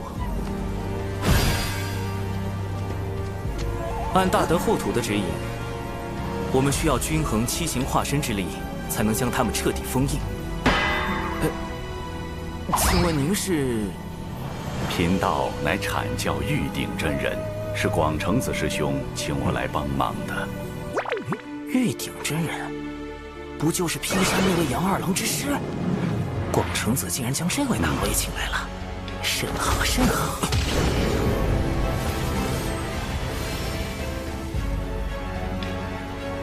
此时七行之力中，恶最强，小哀、欲、怒次之，其后是惧，最后是爱与喜。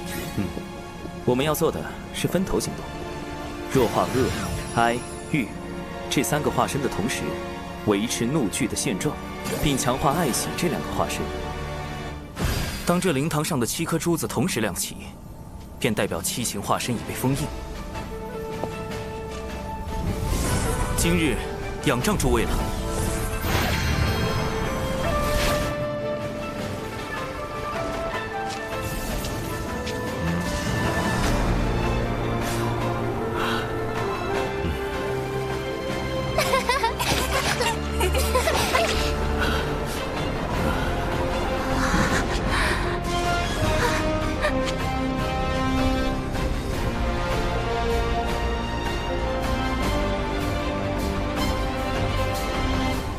天地运转，冥冥中自有定数。修仙之人，真能摆脱命运的掌控吗？吾辈炼气时，便如同这漫天狂沙一般，随风而逝。唯有以坚韧之心，悟天地之道，方可超脱一切。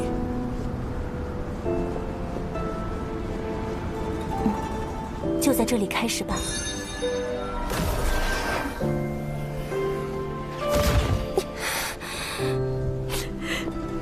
非要在这里奚落我一个伤心人吗？你们有你们的快乐，我有我的伤悲，你们就不可以换个地方笑吗？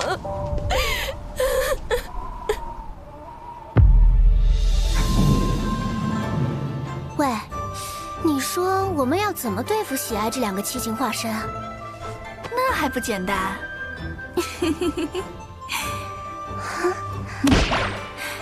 抓起来狠狠揍一顿就行了。看，在那里。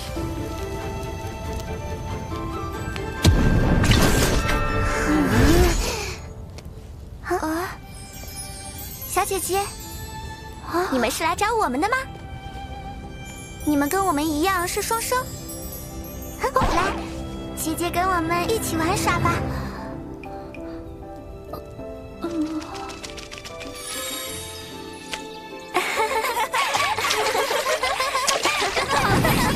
这也太可笑了吧！是啊，我们是来干什么的来着？不妙啊！这喜之化身根本没我们想的那么弱。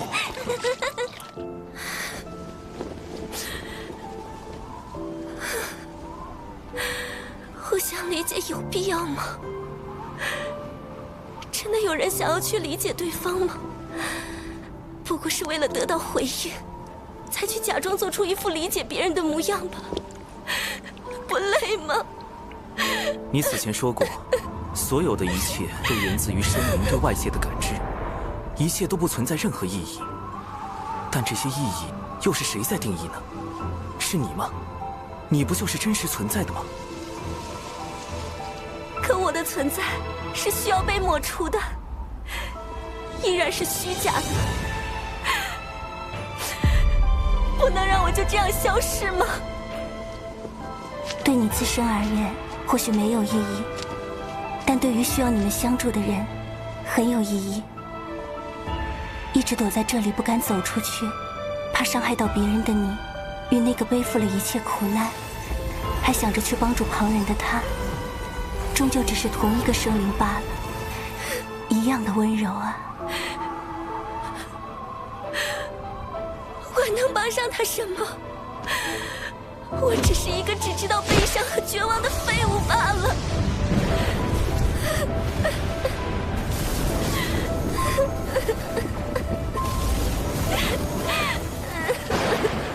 绪稳定如仙子，也开始受到哀之化身的影响。不愧是7行中排名第2的小哀。再这样下去，不要说救大德后土，我们本身就要永远陷在这场哀伤的风暴中了。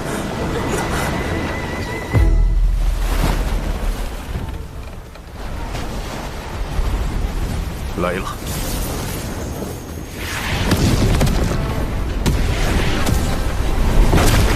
师弟，我们得想办法激怒他。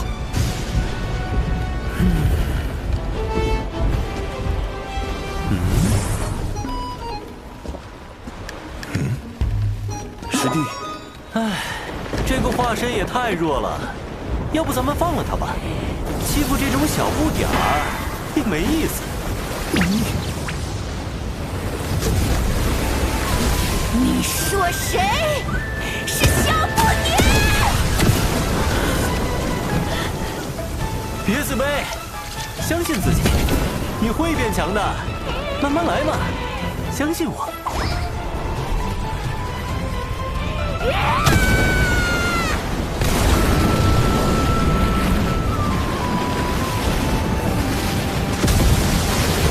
花龙师弟平时沉默寡言，没想到一开口竟然是这样的人。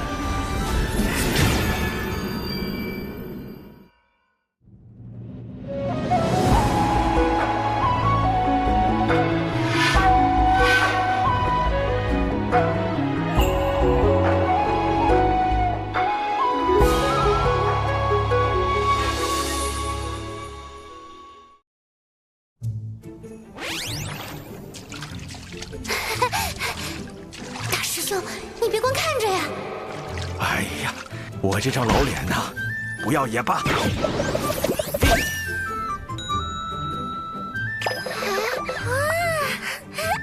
可爱呀！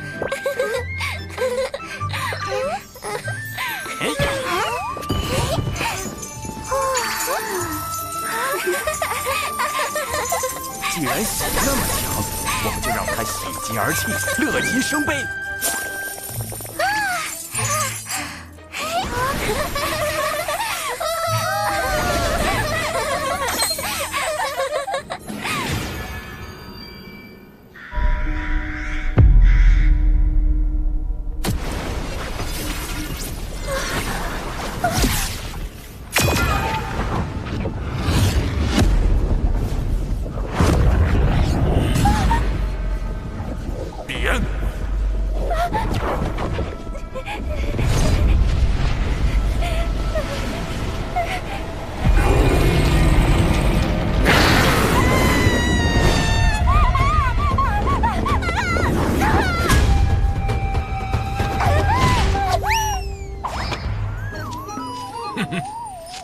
水神老弟说的对，这个最好对付。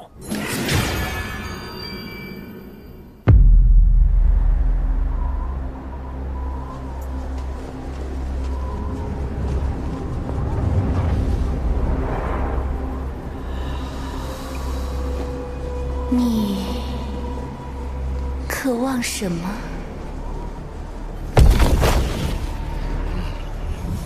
玉之化身变化万千，对于不同炼器师而言，它可以很强，也可以很弱。它会主动撩拨你我心底的渴望，只要被它所趁，道心就会走火入魔。哼，我刚好带着一些让道心宁静的法器，各位若是在交手时被玉之化身影响到，可以拿出来看看。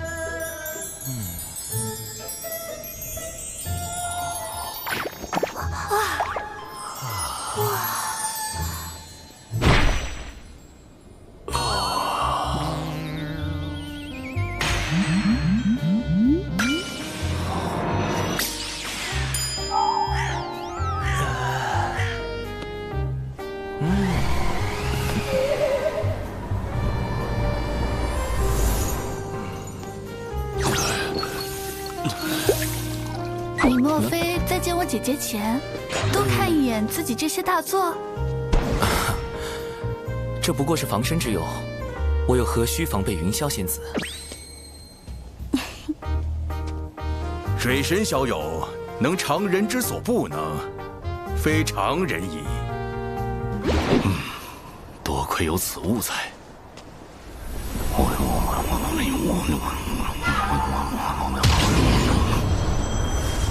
道友，还请过我这关。就凭你？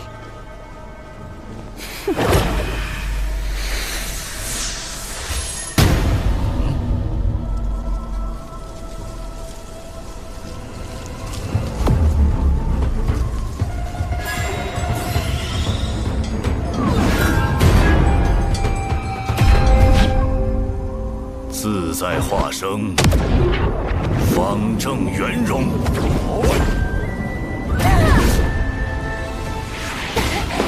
你竟能挡我！七情拆解，无非心意；六欲所指，皆由心生。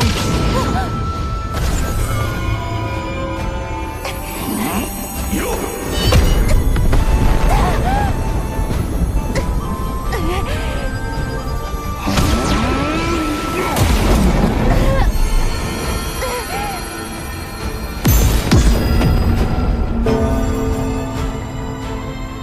这口鼎便是贫道的道心。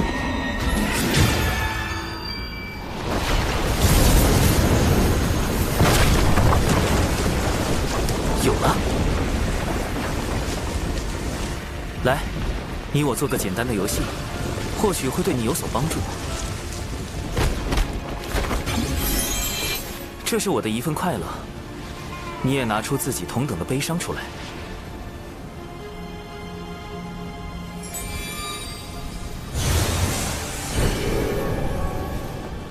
你说，这里面是愉悦还是悲伤？都不是，是情绪的混沌。混沌生阴阳，所以就有5成可能是悲伤，5成可能是愉悦，对吗？似乎是这样。那假如这块黑布你一直不去掀开，悲伤和愉悦可以算是同时存在的，对吗？也可以这么说。所以在此刻，悲伤和愉悦已经叠加在了一起。那你向前看，下一刻、下一个时辰，或者更远了，那里的情绪是不是也是5成可能是悲伤，5成可能是愉悦？不，你说的这些都是歪理，我根本活不到那么远。那你说，这里面一定是悲伤吗？悲伤并不是你存在的意义，感受生灵的悲伤才是。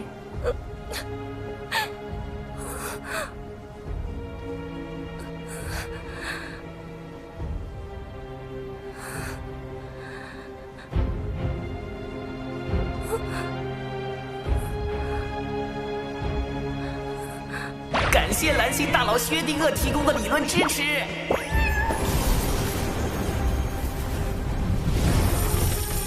七情中，喜、爱、怒、惧、欲，5情内倾向稳定。小安也即将被我说服，接下来就差大法师那边了。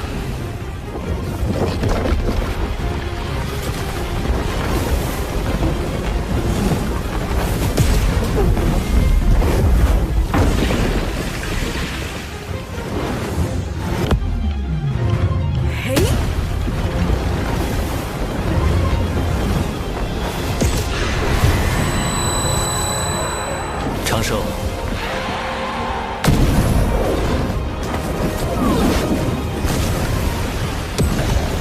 看样子我可能要费点劲儿了。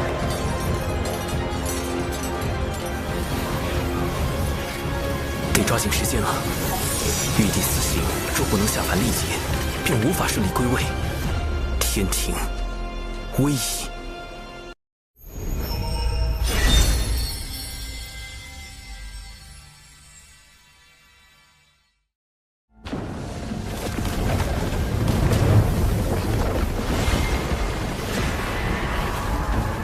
还以为你们去做什么了，竟然是去喊帮手。我就先杀了你。道友，我们不如玩一个把戏。你看，我拿出一部分善念，你拿出同等的恶念，让他们……谁跟你玩把戏？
来吧，给我一点你的恶念，我给你演示一个很有深度的把戏，一点就够了。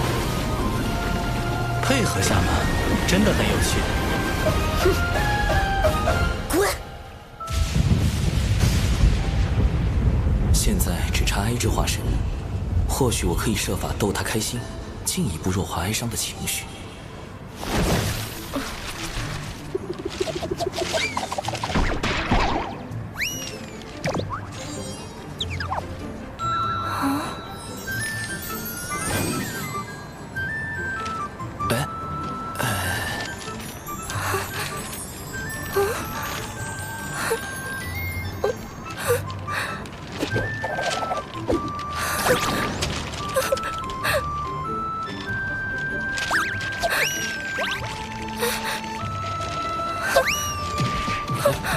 推不掉了。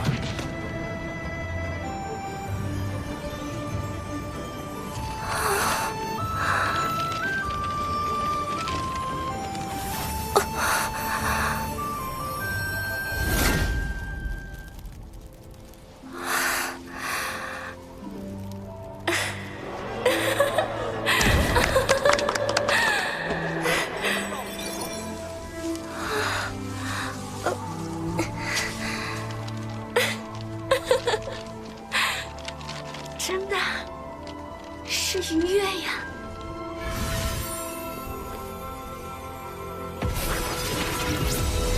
虽然知道你们不是为了我，但我还是因你们产生了点不该有的念想。只是既然最后都是虚假，为何要有开始呢？我怎么这么悲惨？贫道号长庚，人教弟子，天庭水神，能与你相识，引为道友，共成今日之事，相助大德后土，三生有幸，不胜荣焉。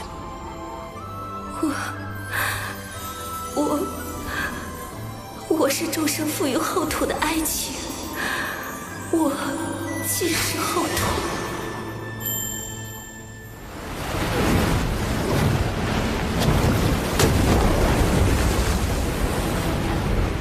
你们俩等着，以后我见你们一次，打你们一次。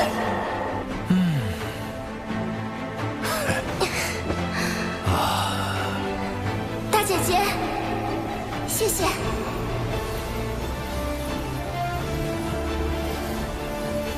保重。放开我！你这怪物！多有得罪。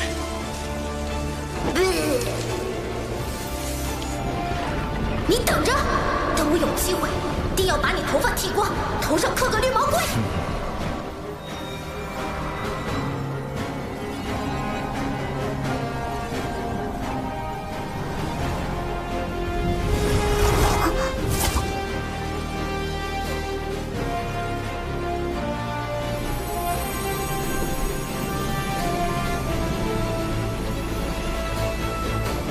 后土之德，天地共鉴，请后土娘娘归位。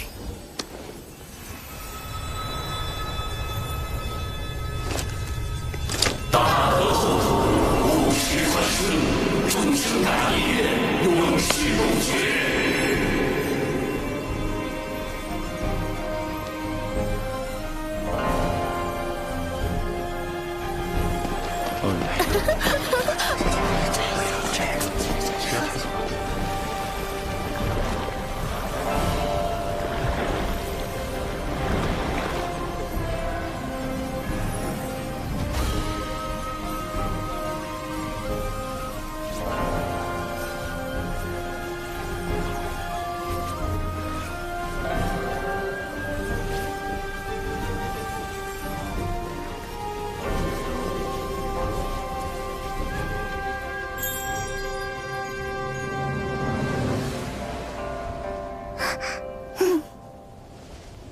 若前辈担忧七情再度生乱，晚辈愿借玄黄塔一缕威能，助前辈守护七情。多谢。昔年我身化转生盘，便是抱着苍生大爱之情，制定此地转生细则时，更是抱着对罪恶的憎恶之情，和对善良的敬仰之情。若要我斩断七情，世间便再无转生盘，再无六道符。若无情，便无我。众生之苦，我来背负；众生之怨，我来承受；众生之恨，我来忍受。我自身之哀、恶、欲、喜、惧、爱、怒，为何不能由我来包容？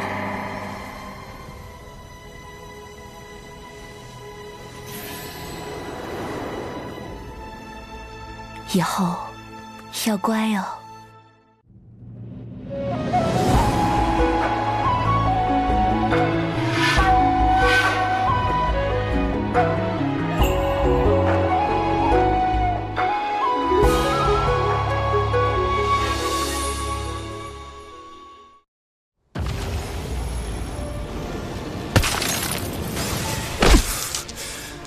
无情，便无我吗？我本以为身为天道法器，理应摒弃七情，方可做到公允。然后土拥有如此包容万物的大爱之力，竟令我也产生了几分动摇之心。大德后土，贫道受教。主人，这水神可太厉害了，你斗不过他的。哼，到底是我疏忽了，毕竟我还有10层算计。主人，你厚脸皮的境界可更高深了。少啰嗦。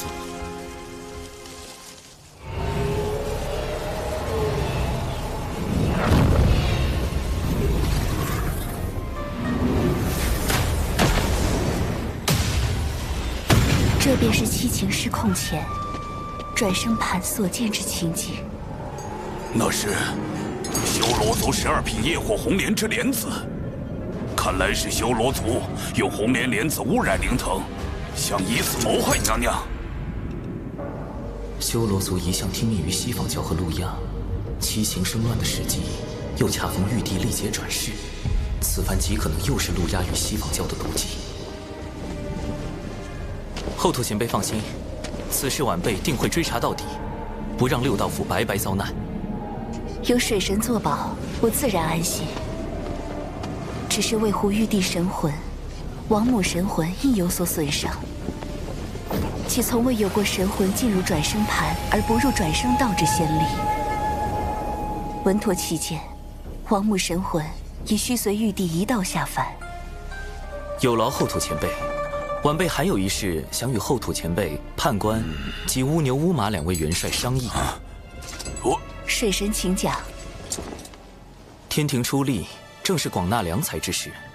玉帝陛下此前就有意招揽六道府，此番王母亲送玉帝神魂下凡，亦是为了此事。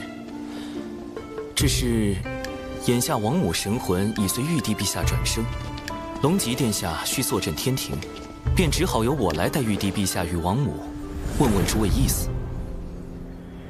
六道府并入天庭体系，就能得天道之力庇佑。妈，你觉得怎么样？判官意下如何？六道府巫族能得天庭赏识，实乃幸事。只是，判官可是有什么顾虑？六道府并无顾虑，而是巫族还有一支血脉，自巫妖大战后便退居北周苦寒之地，同族水深火热，我心中一直挂念。不知六道府归天后，可否请水神对北周巫族也施以援手？这并非难事，玉帝陛下与王母归位后，我会及时禀明前辈心愿。多谢水神。如此一来，六道府顺利上天，天庭就得到了巫族这一大助力。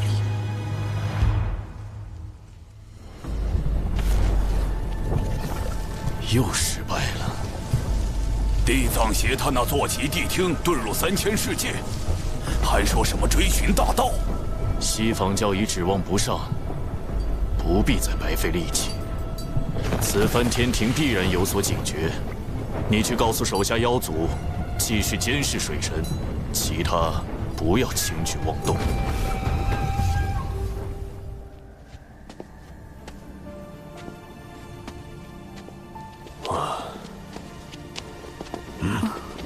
大德后土单独将你留下，可是小师叔下凡历劫之事出了差错。有劳大法师与诸位前辈仙子挂心。玉帝王母无碍，是大德后土为表谢意，赠予一门8九玄功，让我道门3教同享。8九玄功乃肉身修行第一法，大德后土有心了。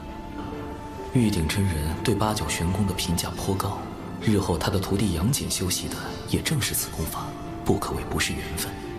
稍后我亦可将此功法传授于熊灵力，助熊灵力精进修为。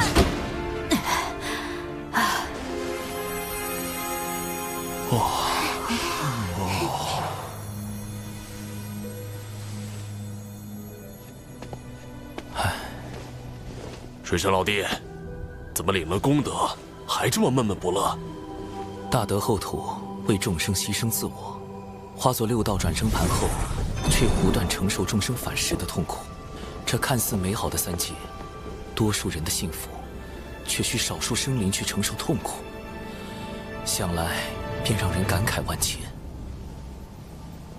这大概也是大德后土拜托我们帮忙收束七情的用意所在。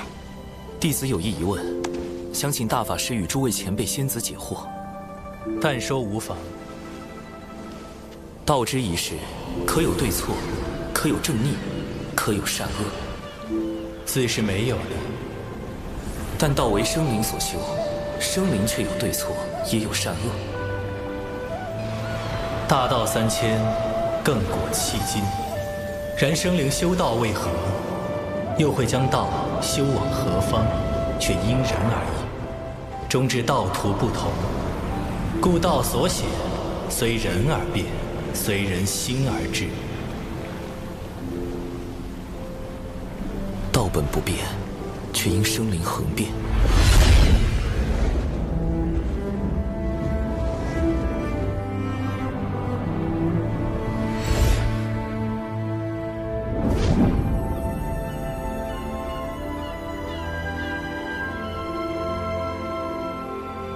能否有一种道，可均衡生灵之变，使大道恒长？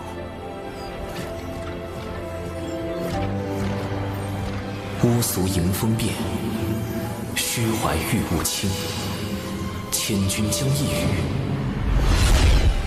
轻重在均衡。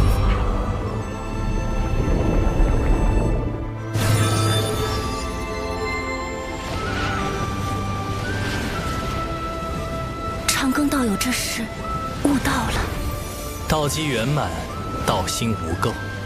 长庚这么年轻就能悟道至此，来日前途不可限量。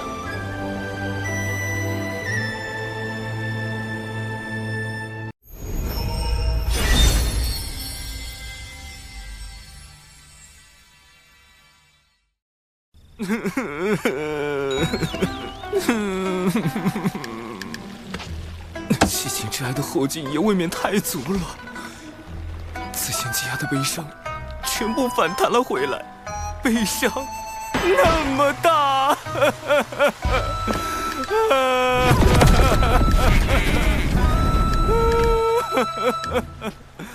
后土之事证明了，劫难并非是主观说躲开就已躲开，即便是实力如此强横的后土，也难逃算计。封神劫前诸多变数，我该如何破局，才能保全道门和人族？变数一，圣母女娲力保路亚，我想通过杀死路亚来改变封神大劫的计划，被迫搁置。变数二，洪荒里存在另一个蓝星人浪前辈，他也知道封神大劫的未来，无论他对于大劫的态度是什么，都极有可能影响到我的行动。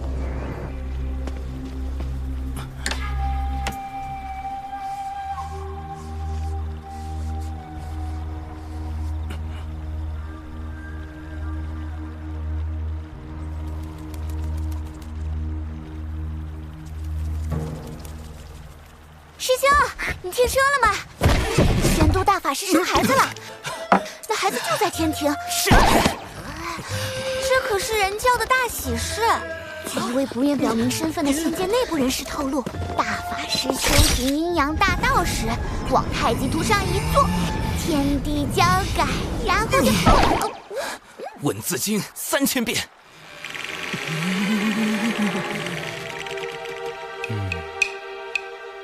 弟子实在不知竟有这般谣言，还请大法师恕罪。我自逍遥自在，何惧闲言碎语？水神，恭喜你们人教大法师喜得贵子啊！男人生崽当真厉害。误会，都是谣言。谣言。长寿邀我前来，就是为了看这些小惊喜吗？不，弟子有件事需要与大法师商议。如今天庭急需人才，更需要值得信任的人才。我们或许可以引荐人教仙人加入天庭。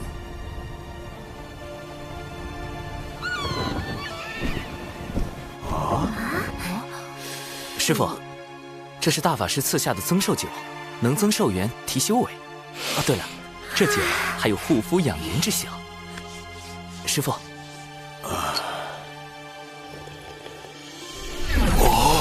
师父步入真仙境，便可以上天庭任职了。我突破到真仙境了，我修到了仙生巅峰。实力不够的，就把蟠桃弄成酒送给他们，保留营养风味的同时，加速提升修为。师妹师叔也快来尝尝吧。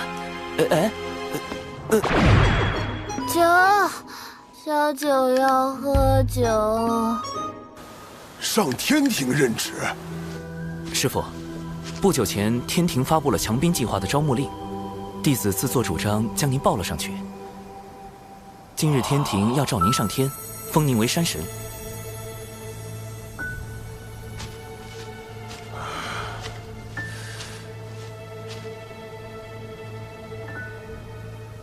我？啊？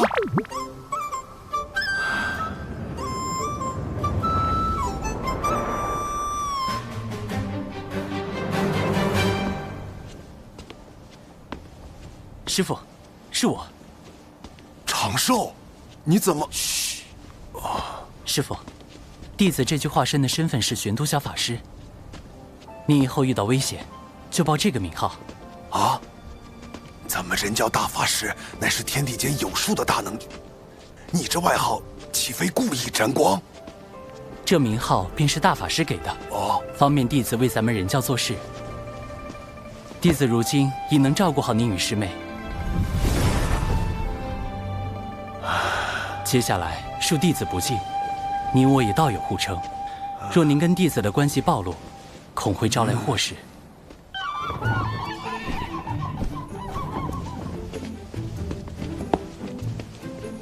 殿下，我在水神老师那里上课，带老师走一趟。奇缘道友随我来。道友当真好福缘，能得水神老师举荐。您是？啊，忘了说，我父亲是凌霄宝殿中的天地主宰，母亲是瑶池仙手，他们这才称为一声殿下。凌霄主宰，瑶池仙手。那不就是玉帝王母的女儿亲自带我走后门？不是走后门。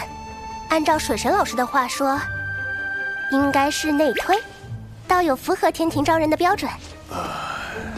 是这样吗？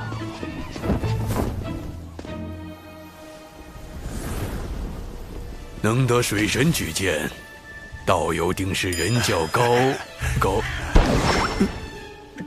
贤，定是高品性之良才啊！多谢道友。不必客气，我乃东木宫水神好友，今特来送道友上任。东木宫，天庭南仙之首亲自送我上任，这后门都快走成正门了吧？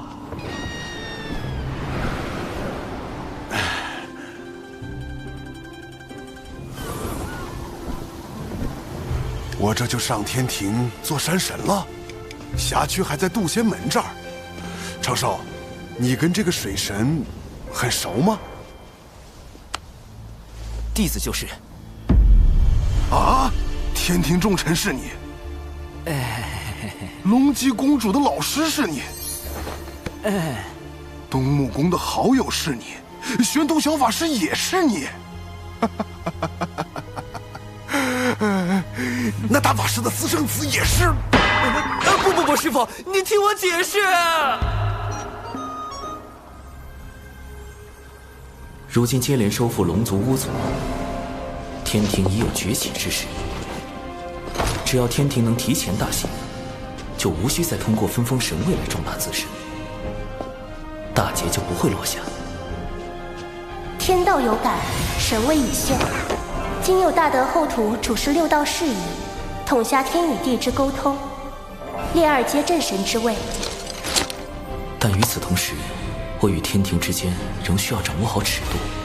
我可以成为天庭的臣子，却不能成为被天庭操控的棋子。这位人教弟子真是了不得呀！龙族开路，巫族相随，天庭怕是要出现一位新的权臣了。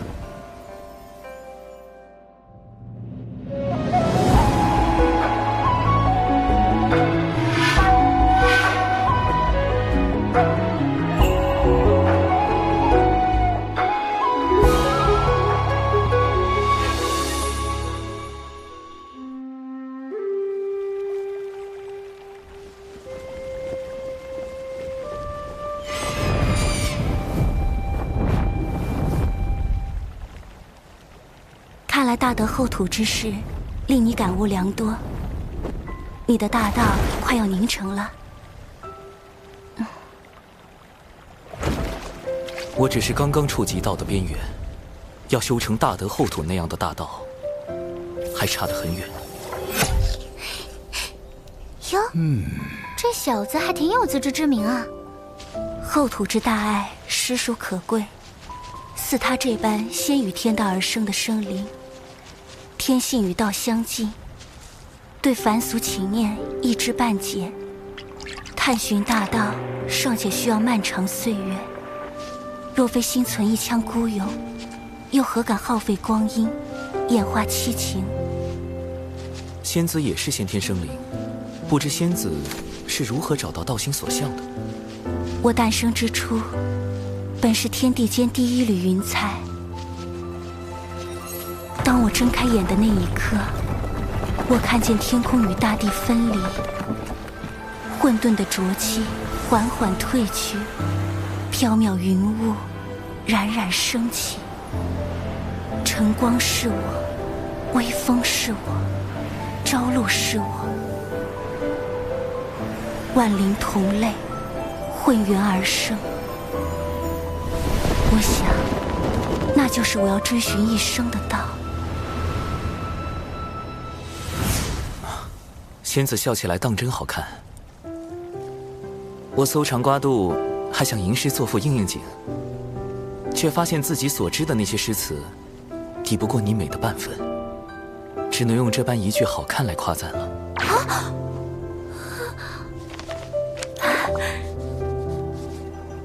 今日你怎的多了这般言语？常听人说，先天生灵以道性居多，修行越久，越是忘情灭性；而后天生灵则以人性为主，实力越强，越会彰显私欲。仙子觉得，道性与人性，孰轻孰重？道性与人性，本就是此消彼长，自然需坚定道心。我却是一个俗人，我以为道非本我，性为本真，人性恰恰是生灵的本性。舍去本心，何以寻得真我？须知本心本性，得名造化道生。云霄受教了。果然，如果云霄仙子真能断绝人性中的情念，又如何会在公明前辈死后，以身入劫，替兄长报仇，最终落得那般惨烈的结局？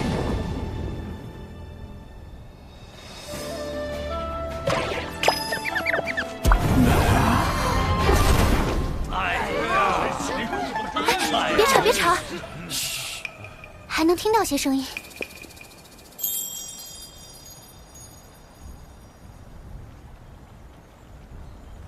仙子，你可想过，若你我结成道侣，会是哪般情形？怎的突然说这些？我与你此时只是相熟，虽彼此有心意，但此路漫漫，言之过早矣。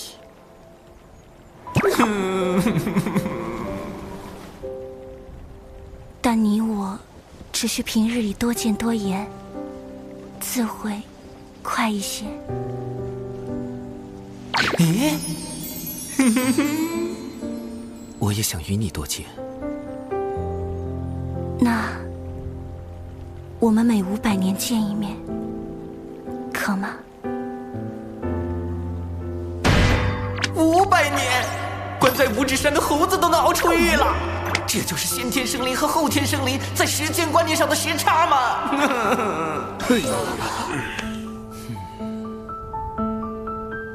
这枚落宝铜钱，还请仙子收下。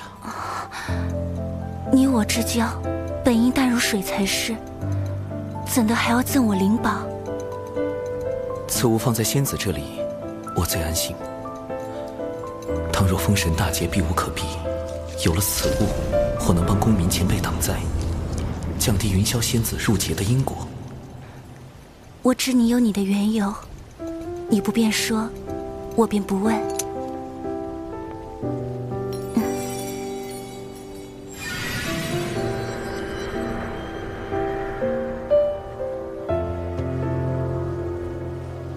此物于你，而今强敌环伺，盼此仙云，护君一程。这……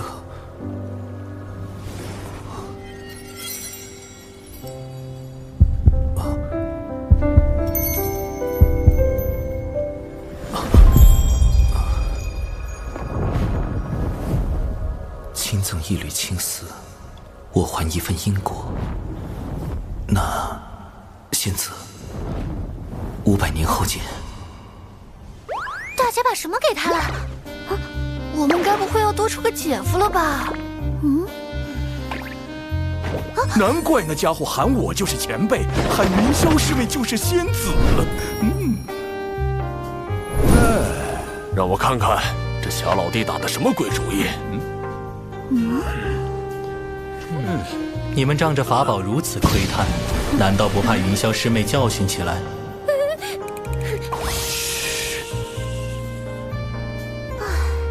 大姐应该还在好感境。好感境是什么？修成道侣的几个境界呀？好感境、心动境、升温境、热浪境、姻缘境。姻缘境若大成，愿意为对方奋不顾身，不顾因果，那就是道理啦。能得大妹欣赏已经很难得了，要想让不食人间烟火的先天生灵为一个人奋不顾身，水神老弟任重道远呐。顺其自然，且看后续吧。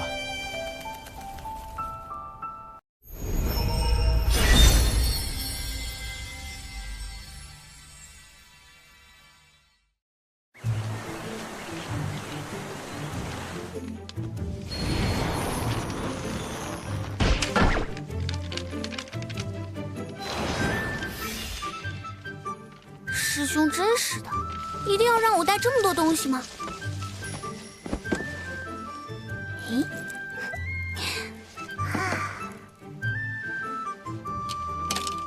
下山修行不快乐吗？出去有那么危险吗？天还能不是这片天？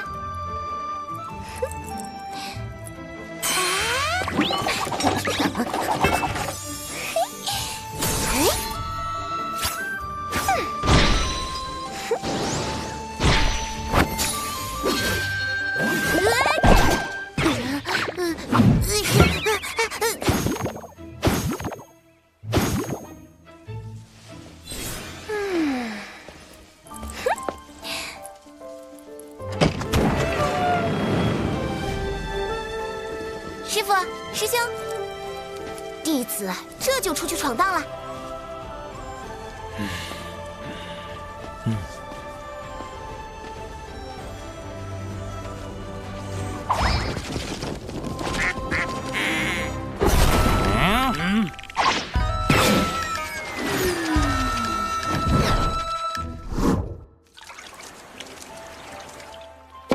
我要修成真仙，我要下山历练。这么突然吗？师兄，师傅都去天庭了，我也要去。我最近几年修行遇到了一些瓶颈，始终无法突破。师傅说是我总待在小琼峰，日子太过安逸的缘故。师傅说的不错，只有在险境中磨练自己的意志，才能增长道心。人族生存权并非生而就有，我辈至今日是前人用性命拼回来的。等你下山就明白了。啊，这么说，师兄是同意我下山了？我会交给你3个任务，限期3年，完成之后，想必你也应该突破了。为师是不是该跟上去护灵儿一场？师父，师妹不是任何人的依附，也不是小琼峰的一个摆件。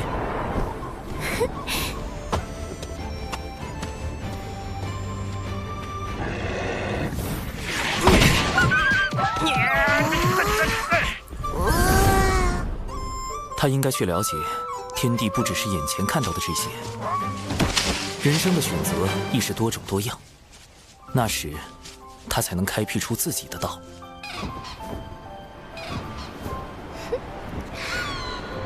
蓝天白云一成不变，青山一如门内中风。但一眼望去，总觉无比壮阔。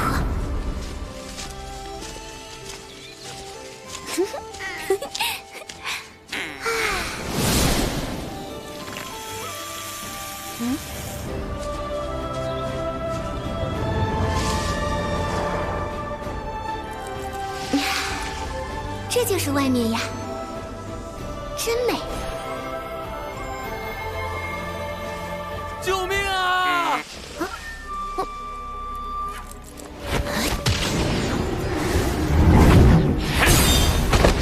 别再做无谓的挣扎了，你逃不掉，把宝材都交出来！这不就是师兄的教学案例吗？安排的太明显了，完全在侮辱我的灵智水准。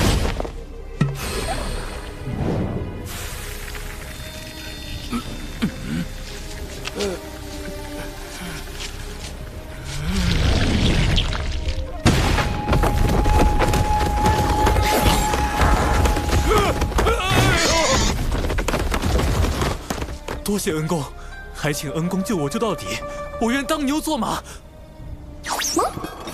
竟还有隐藏尸体，弱者绑架。不必啊，若这般都逃不掉，你不会想碰瓷我吧？告辞。这次解决的不说完美，至少也算优秀吧。师兄见我行事这般稳妥，应当能放心了。嘿，好不容易下山，得给师父师兄买点东西。不过零食不多，得省着点花。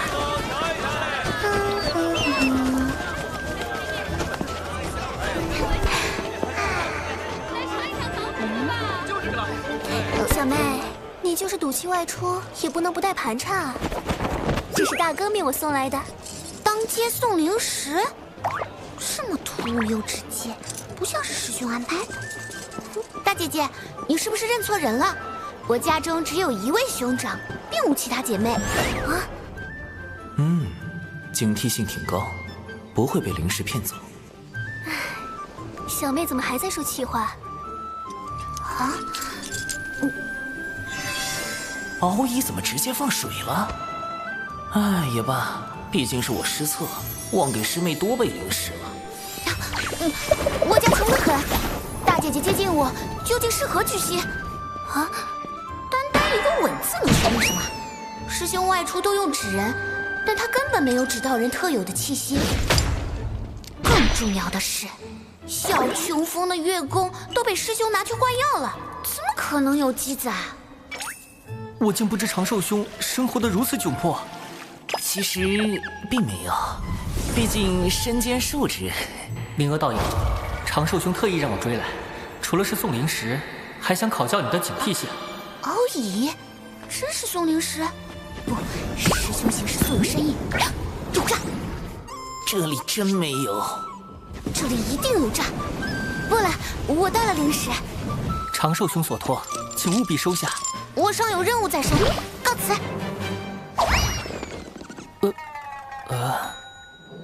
稳，确实很稳，但稳稳的押错题了。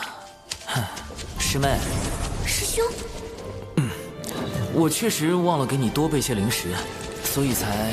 我不信，你怎么证明你是我师兄？某人一日沐浴最高纪录是12次，13岁被蛇咬了，哭了3个时辰，17岁。你这段时间的表现我都看到了，你已经有能力去完成任务。这次我不会特意安排什么，也不会出手干预。接下来的路，你要自己去走，去看，去经历。心有不定时，可抄稳字经。只有这样，你才能找到属于自己的道。唉。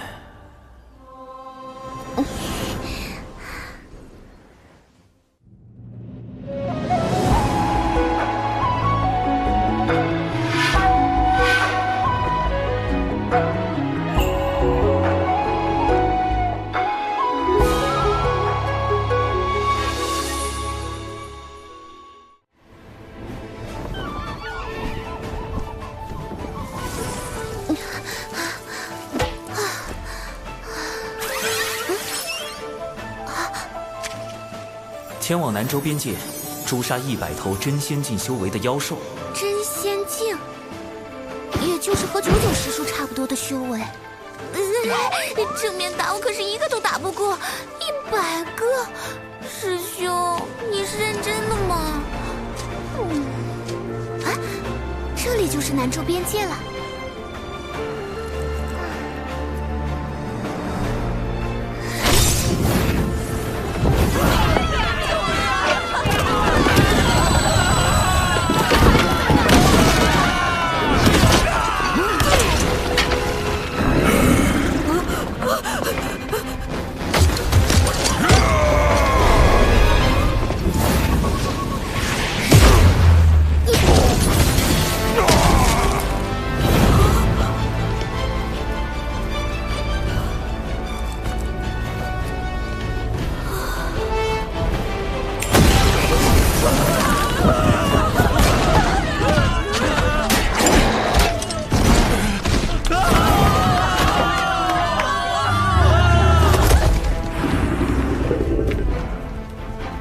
人族生存权并非生而就有，我辈至今日是前人用性命拼回来的。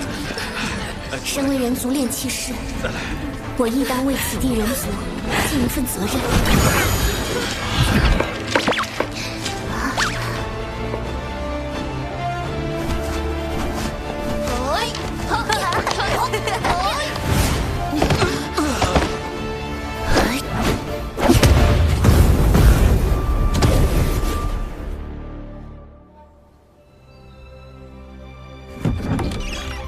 半年时间过去，附近的妖被吓走了大半，短时间内不会再来。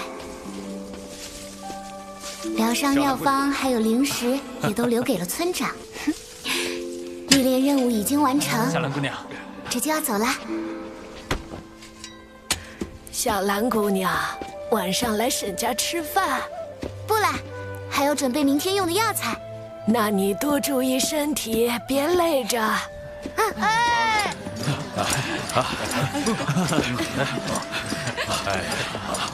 若是能学到些仙人法术就好了，或许就不会有这么多兄弟没了。等我再长大一点，就去仙门拜师，修习法术。到时候我来保护家乡。为何不舍弃村落，退到后面的城关？若我们退，妖兽就向前追，那样死的人更多，而更多妖兽也会闻讯而来。我们再怎么跑，能跑得过妖兽吗？朕有祖训，便是俱为妖兽所食，亦不可将人族之土拱手相让。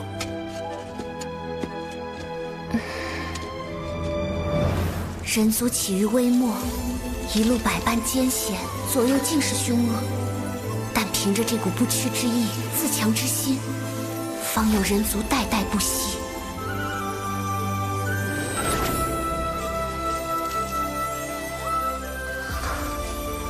道心似乎圆满了一些。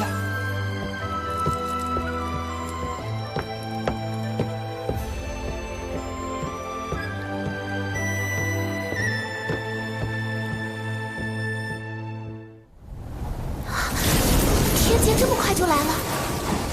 师妹的天劫到了，灵娥护卫纸人军团出击！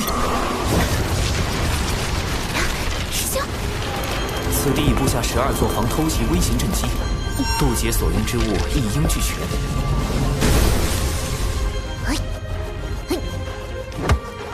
最后的底牌9转金丹，我从老师那里求来2颗9转金丹，一切收好。撑不住了再吞，这是本命啊！不过也无需太过紧张，你的道基稳固，渡劫成功率还是有98%。师兄，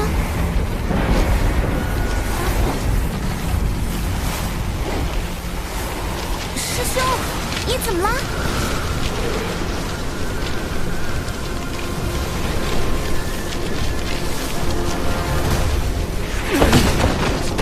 为什么？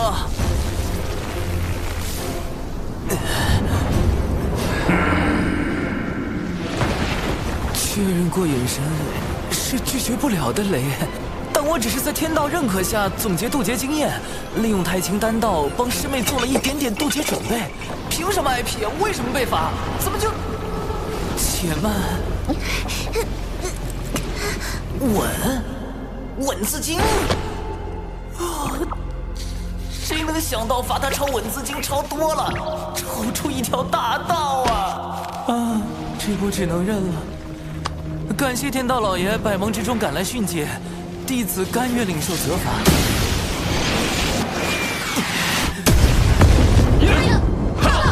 天罚，小琼峰何以会招致天罚？长少，给你找补的借口，我实在编不出来了。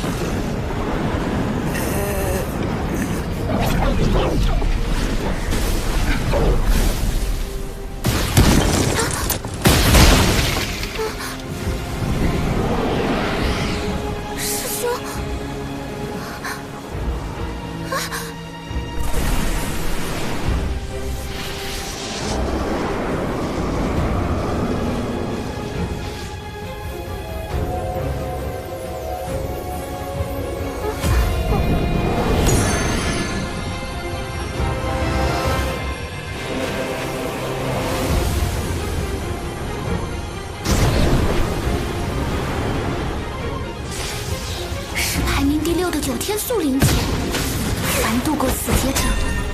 必有长生之姿。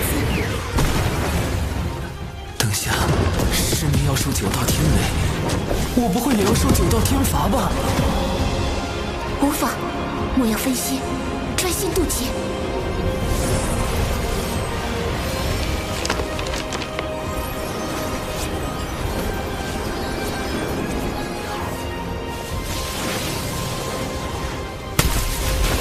大道轮转，天地井然。天劫是命数，也是机缘。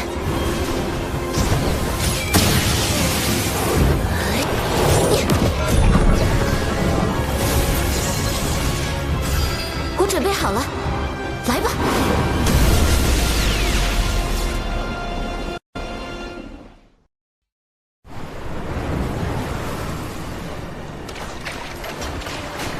天庭和妖庭争龙之事愈演愈烈，玉帝要借蟠桃宴收龙，陆压必有后手。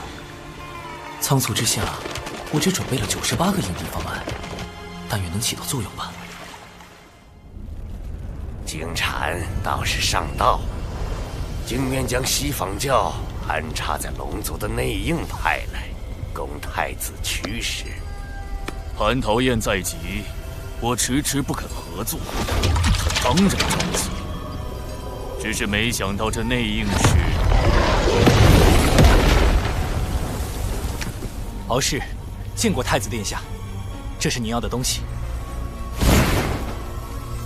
很好，不过我还需要你在蟠桃宴上再做一件事。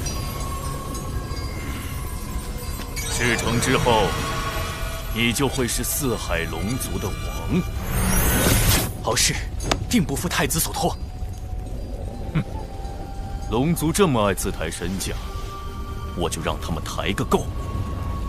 抬到身价飞涨，抬到昊天发怒，那时天庭将成为我妖庭最锋利的刀。与您会面之事，不知怎么传了出去。明日蟠桃宴，天庭怕是要逼龙族上天。各位叔伯放心，妖庭绝不会弃各位于不顾。蟠桃宴你们想去便只管去。倘若加入天庭是龙族最好的选择，我陆压也会举双手赞成。但若是在天庭待倦了，妖庭随时欢迎四位叔伯。陆压太子顾念旧情，是个好人好妖啊！想当初，妖庭如日中天，可是将我等尊为客卿，位列2阶正神。天庭我等听一个4阶海神之命，相比之下，我更倾向妖庭。巫妖大战后，妖皇帝俊、东皇太乙接连陨落，妖庭百族四分五裂。哪怕陆压靠着妖庭太子的名号能重聚百族，又有几分把握对抗天庭，对抗天道？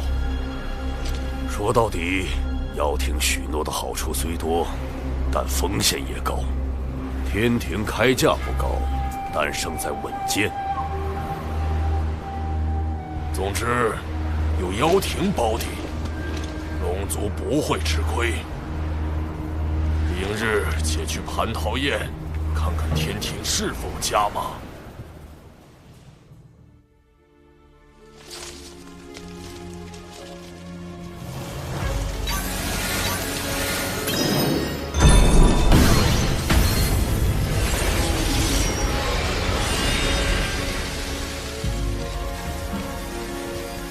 老实说，蟠桃宴将有大事发生，可能会危及洪荒。而你是蟠桃宴的操办者，更需小心。长寿，接塔。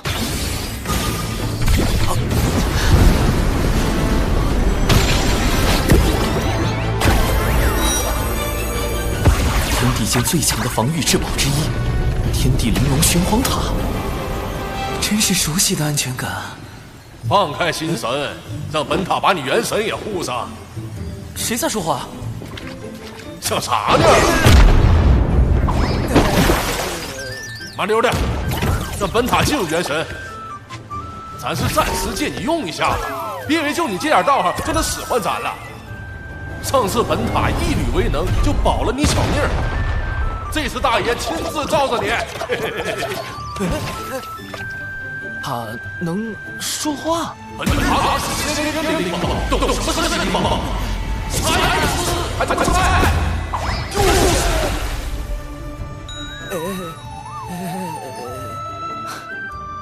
灵宝灵性充足，能用灵念跟执掌者的元神交流。老师的这些宝物平日里闷久了，跟老师交流也都被老师拒绝，所以显得话多了些。快给我削他！快开大，开大呀！没阻他！跟他这个大哥，巴适得很！不能细想，燕郊大楼滤镜要碎了。多谢塔前辈前来相助。哎，这还懂点事儿？你看，小玩意儿，你那腰杆挺直点啊！有本大爷在，那什么桃子宴上，你想干啥就干啥。何人在外窥探？原来是你，血赤黑纹。他应当是来向我汇报西坊教的消息，以便安排蟠桃宴之事。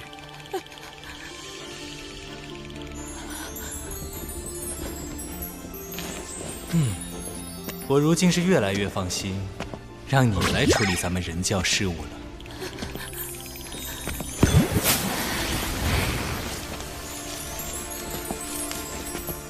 大法师性情温和，你不必如此惧怕。这般强大的味道，这般令闻生畏的感觉，第一个人族的纯阳之血啊，让本女王都有些兴奋过头，止不住的流口水呢。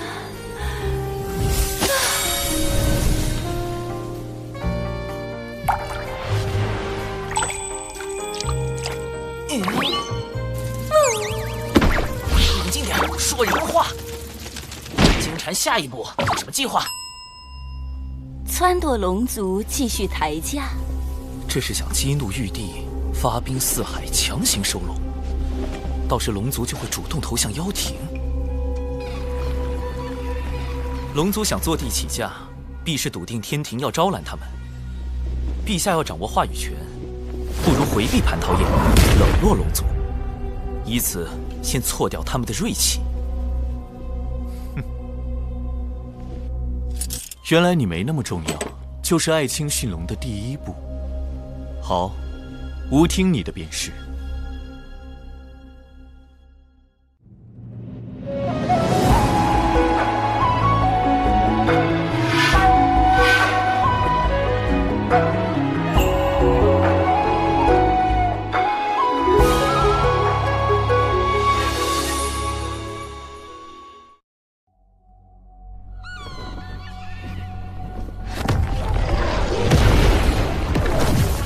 蟠桃宴关乎龙族存亡，务必按计划行事。参加蟠桃宴者，还请呈上请柬。表弟，连表叔也认不出吗？啊，请柬不慎丢失了，我这便向玉帝告罪。请诛邪领天剑。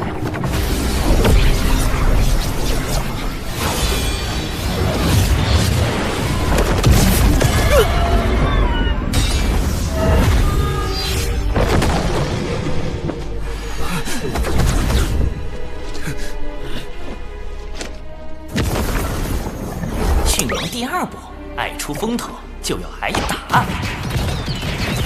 我龙族从未受过如此欺辱。海神你，敖义兄，且随我去迎产劫两教的前辈。一切都是为了让龙族顺利上天。驯龙第三步，我们的选择不止你们一个。海神老弟，海神道友，好久不见，好久不见。贫道倒是和海神小友刚见。大师兄何时与长庚道友这般相熟了？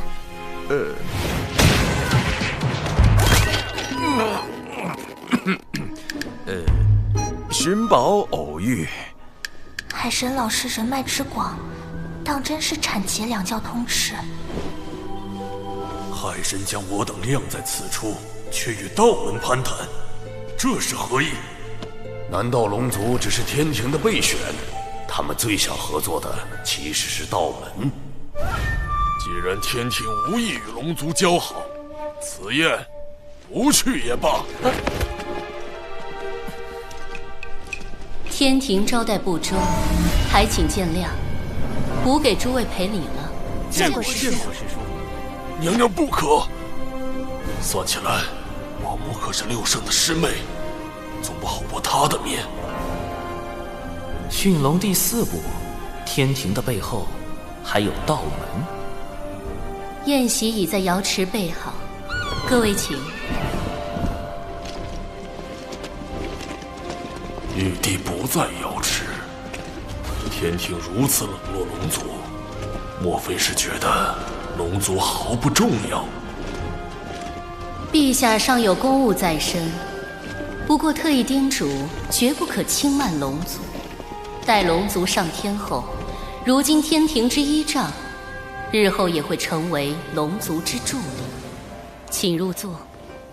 这么看来，天庭还是想要招揽龙族。如今我族对归顺天庭尚有诸多争议，龙族子弟遍及四海，但神位却千年轮转一次，只怕……听闻西坊教多次袭杀四海，欲将龙族化作手中利刃，或贪图龙族多年积累。可天庭却是真的看重龙族才能，才会许以江河湖海之神旨。每次提及价码，王母便转移话题。看来此前许诺的神位轮转，已是天庭开出的最高价码了。龙王既已落座，便是天庭的宾客。倘若现在离开，可就不好说了。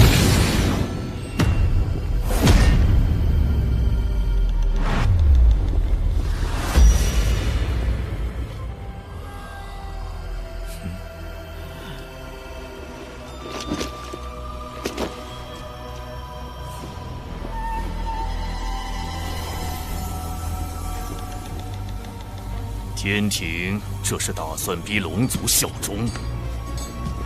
西坊教愿助太子一臂之力。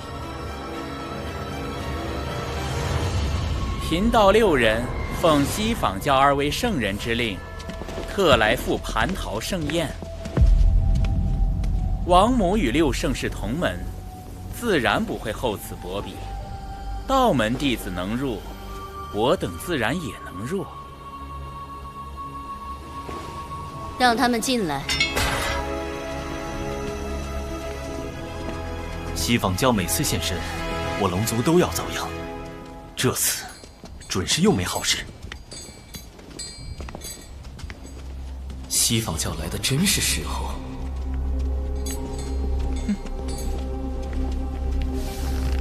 听闻龙族将入天庭，贫道6人先恭喜龙族，马上就会被赦免，填补海眼罪责。你在嘲弄我族？贫道并无此意，莫非天庭并未赦免龙族？这是撺掇龙族抬价不成，要亲自来抬了吗？龙族之罪乃天道所定，而玉帝却可调天道之力，赦免之事无非是降道旨意。敢问王母，此言可当真？你是在质问天庭？这里可不是四海。王母对龙族动了杀心，白莲在逼天庭选择，降旨是让玉帝冒着失德之险对抗天道，不降，龙族定心生不满，不愿效忠。怎么说，西坊教都立于不败之地。荒谬！若今日因龙族上天便免其罪责，那么来日是否也能因别的事再降罪责？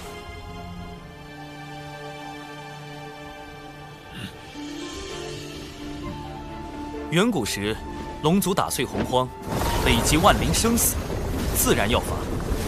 而今时今日，龙族若能以自身之道庇佑一方生灵，当然也要赏。还是海神老弟会说啊。如此赏罚分明的天庭，才能令洪荒信服。龙王以为呢？海神此言，振聋发聩。是无一时糊涂，在王母面前失仪了。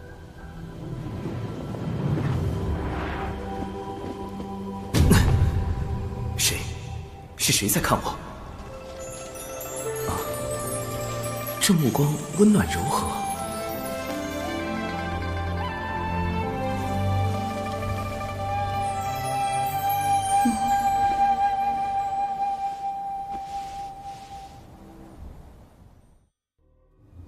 如今天庭唯有海神一人想要保全龙族，连王母也对他们失了耐心。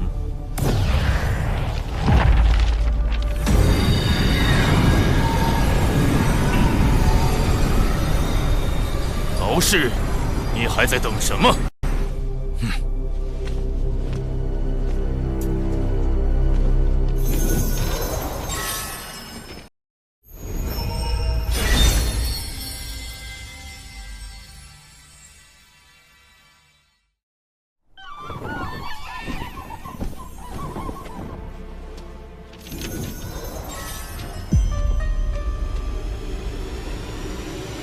长庚爱卿说的对，无知天庭就是要公正无私，赏罚分明。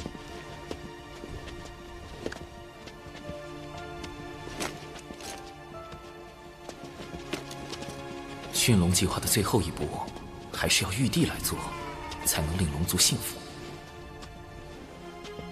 龙族镇守四海海眼，护天地生灵久矣，当有一份功劳。此诏得天道认可，这便是吾对龙族的嘉奖。如此，可信了天庭。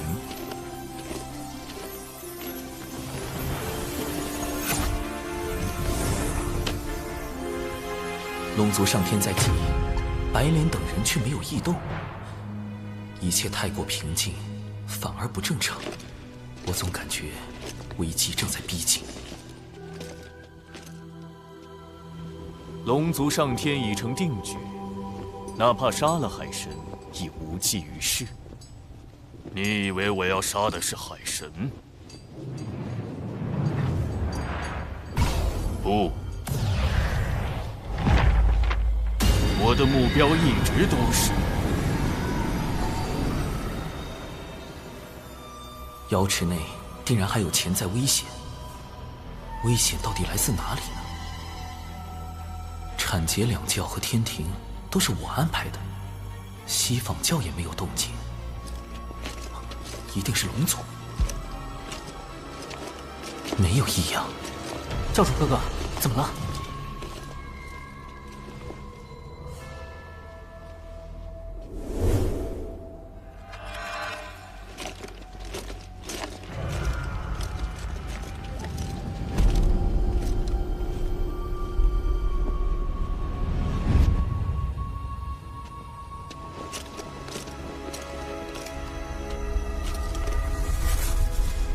你父王有危险，快！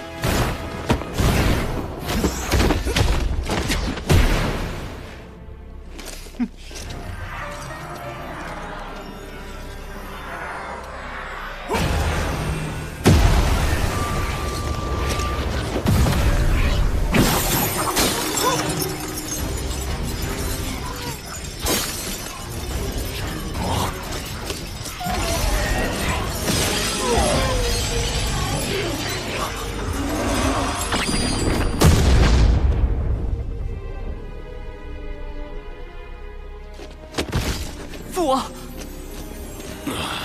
你们还是晚了一步。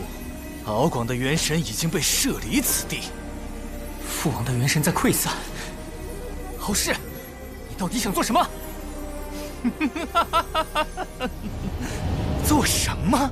我龙族乃远古霸主，如何能向天庭卑躬屈膝？你这个逆子！我劝你们赶紧放了我，否则敖广必死无疑。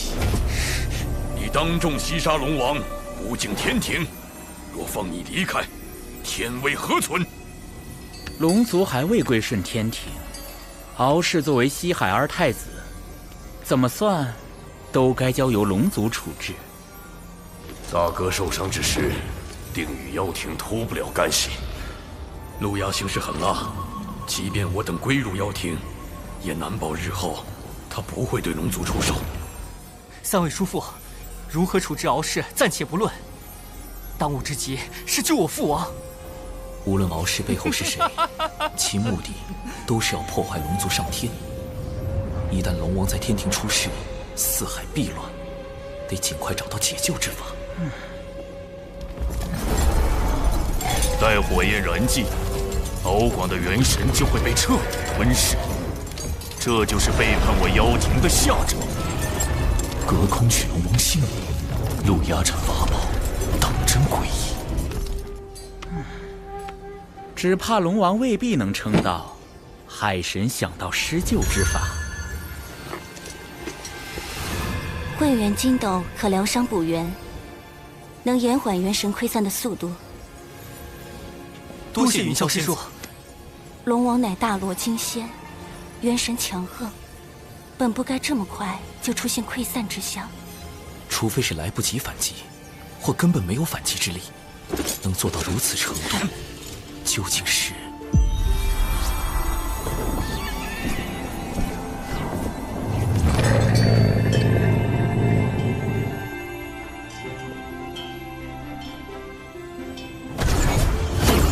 一件法宝。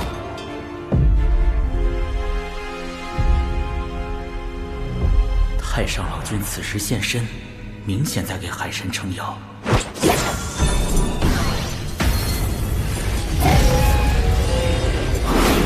陆压的钉头七剑书，洪荒最阴毒恐怖的诅咒法宝。施咒时，先以摄神符将对方元神摄入书中祭坛，慢慢焚化，中咒者痛苦不堪，直到元神被钉头七剑书彻底吞噬，诅咒方算完成。得赶紧找到此地，救出父王。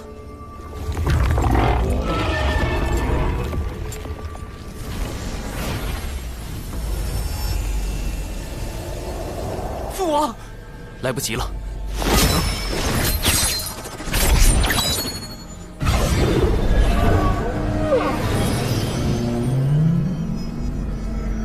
啊！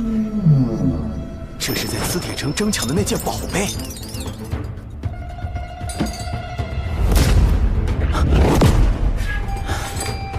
老君在警告我等，不得再干预龙族之事。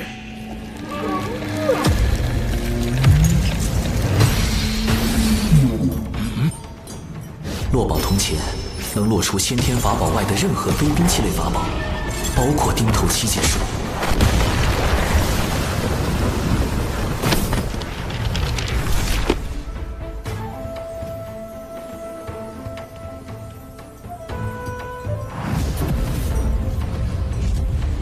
这钱币竟然让钉头七剑书失效。如今想来，海神不惜潜入磁铁城，或许早知此宝能威胁到太子。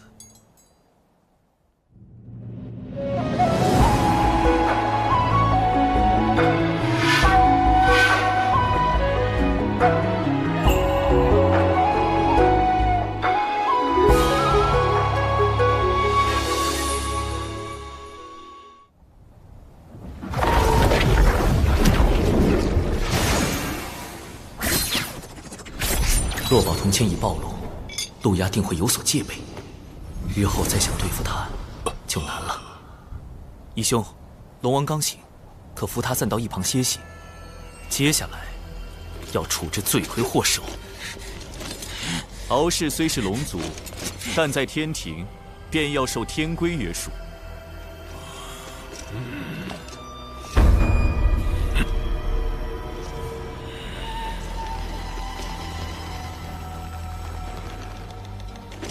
敖乙听令，着天兵将敖氏拖去天罚殿，斩龙首，变神魂。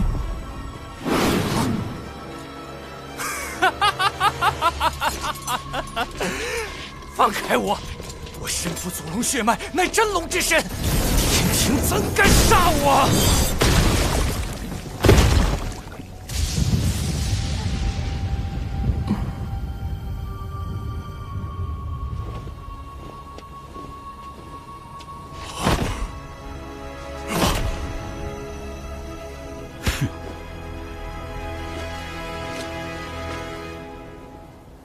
这次多谢海神出手相救，敖氏犯上作乱，弑杀亲族，哪怕回到龙宫也是要斩的，否则种族威信全无。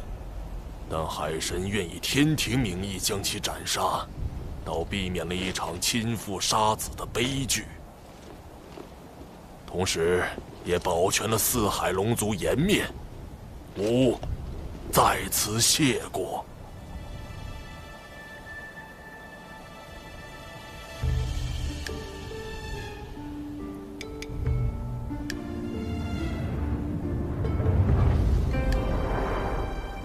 幸得天庭不弃，吾敖广，龙族之族长，愿率西海龙族归顺天庭，扬天庭天威。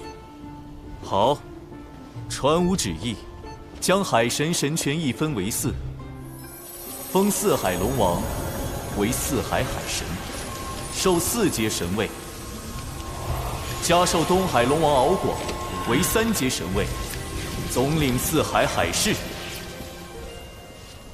终有一日，我龙族所有子弟都会挣脱业障枷锁，不再受天不海眼之苦。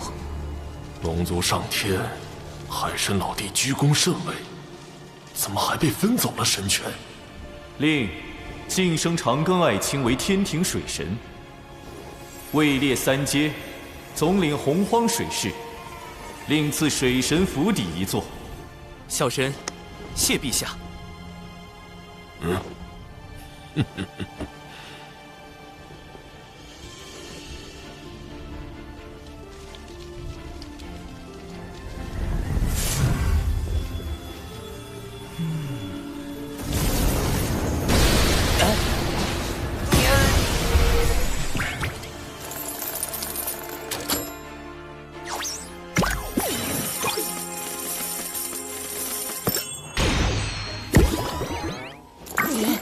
为什么功德是天罚的形状？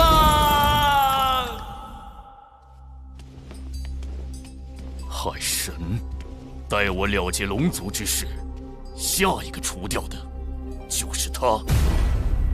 想必太子已拿到那件能够摧毁龙族的东西吧？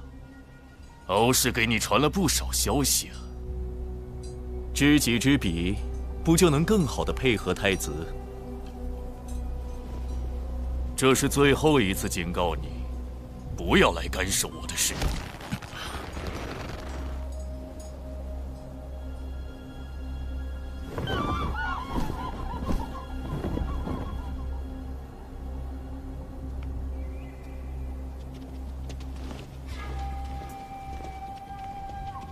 大法师，老君此前推算出的那件能危及洪荒的大事，是否已经避开？没有，而且危机已经在逼近。西方教和妖庭还有别的谋划？龙王节哀，不过我需要查看一下敖氏太子的元神记忆。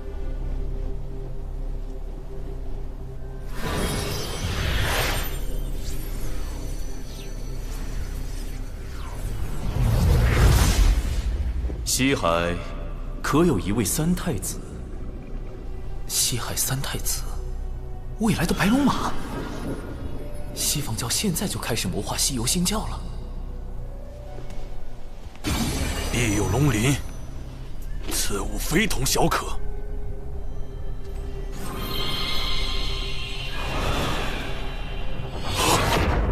必有龙鳞给了陆压，逆子！你这将龙种卖给了妖庭，那不是用来锁定杀龙者元神的吗？如今敖氏已死，龙王还找他作何？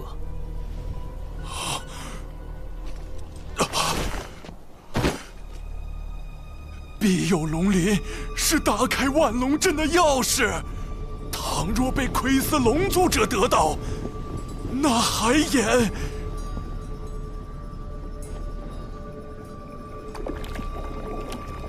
禁锢时，妖庭便已知晓龙族所有秘密。庇佑龙鳞，能庇佑龙族，亦能毁掉龙族。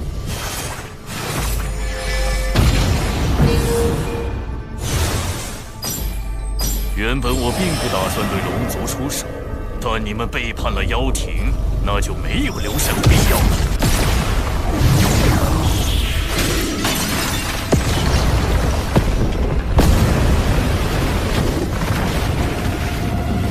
万龙阵已破，海眼就交给你了。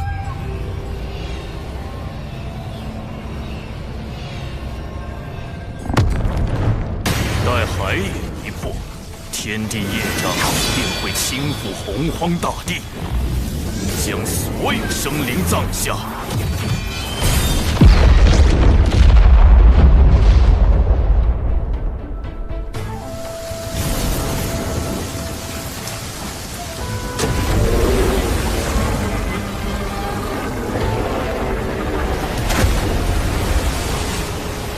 海眼开了。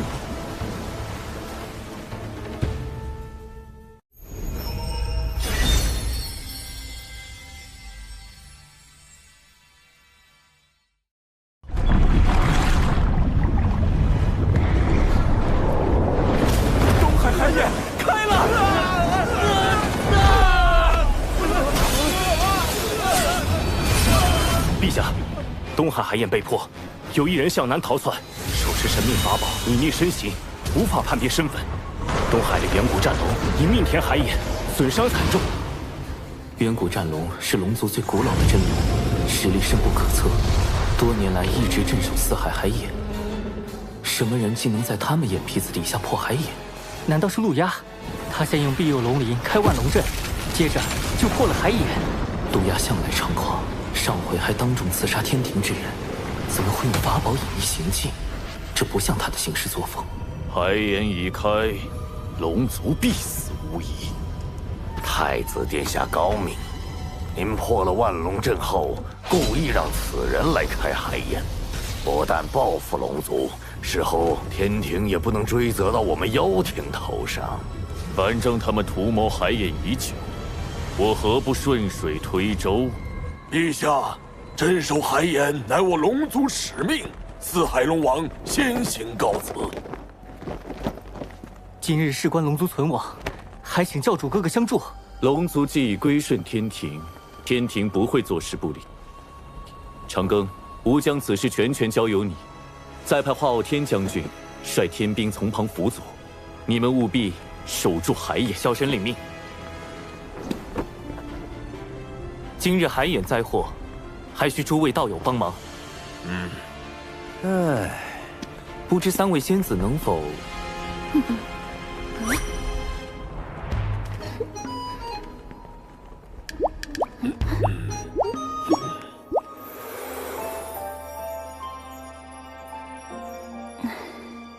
多谢云霄仙子。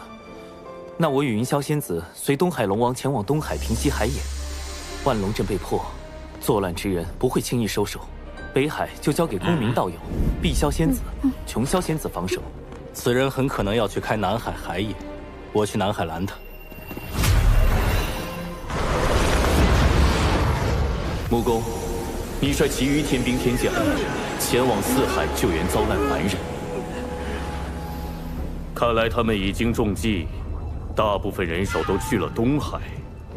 此人倒也有些巧思，故意留下线索指向南海，而真正危险的是西海。有那件法宝在，西海海眼，你们要怎么守？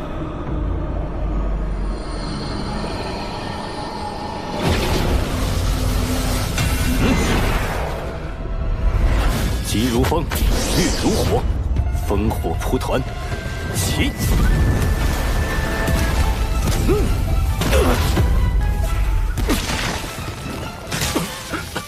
我当是什么法宝？原来是昔日修罗族老祖那把不沾因果的原图剑。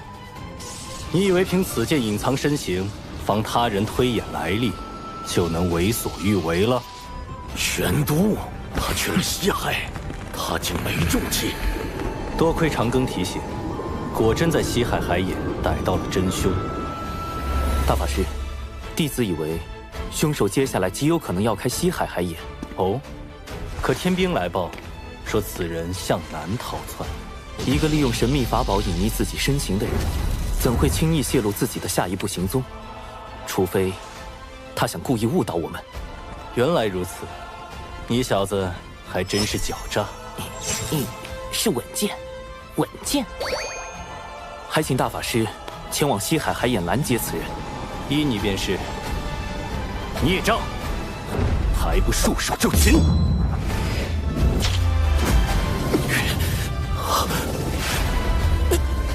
乾坤遁法，银汉迢迢，移星换斗。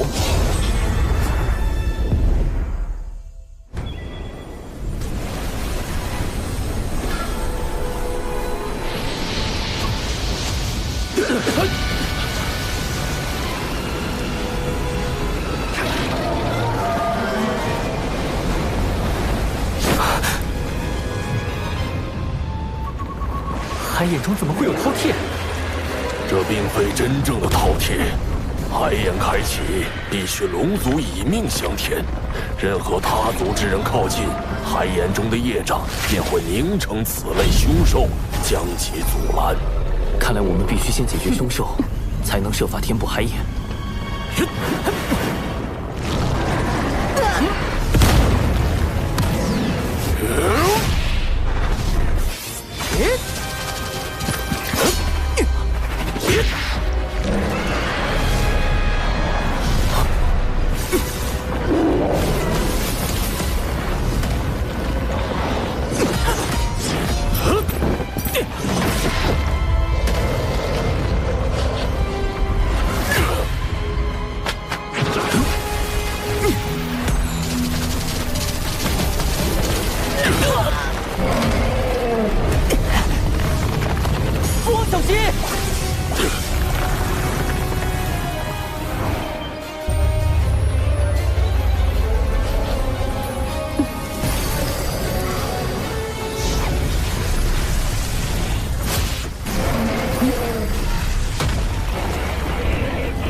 不愧是云霄仙子，一出手就能扭转战局。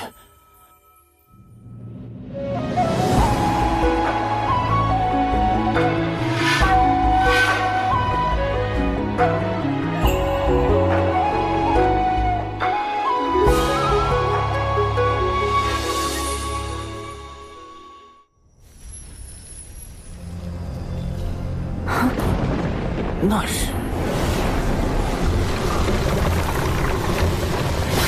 又来一只混沌，莫非海眼中的业障能不停化出凶兽？若真如此，恐怕不等将凶兽铲除，我等就要先法力耗尽。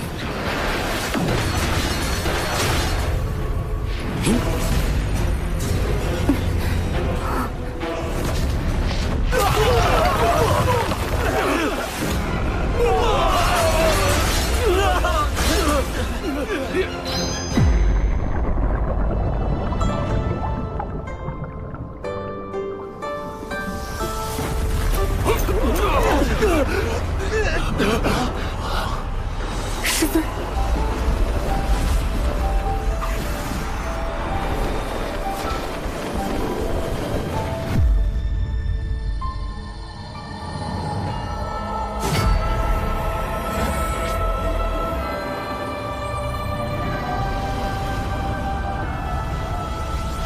仙玉真境必由精，三锋宝剑号清平。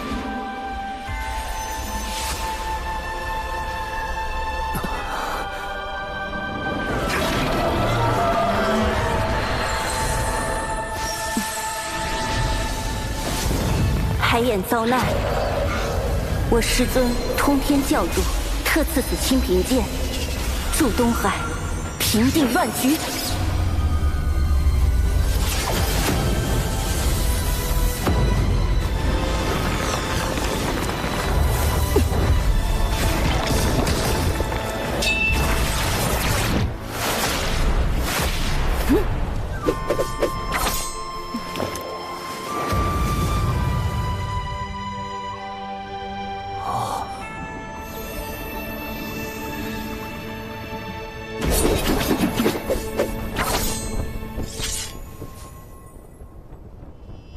长庚，太清圣人，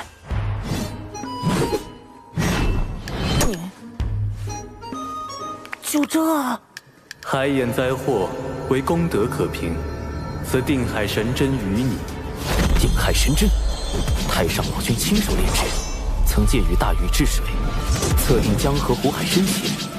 今夜就让这件功德法宝再平定一回东海暴动，弟子定不负所托。你若有灵，当显灵性。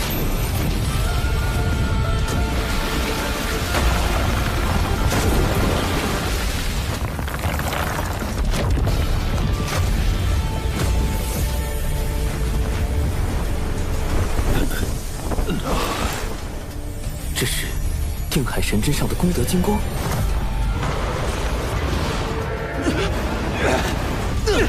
莫非海眼不是要龙族填命，而是因龙族业障缠身，并无功德，才要龙族用填海眼的方式获取功德，以抵消海眼中的天地业障。太上老君所言功德，原来是这个意思。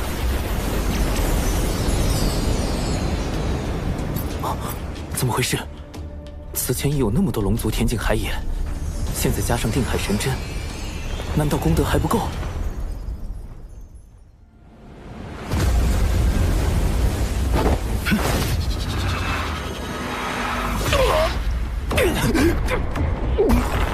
那是功德灵珠。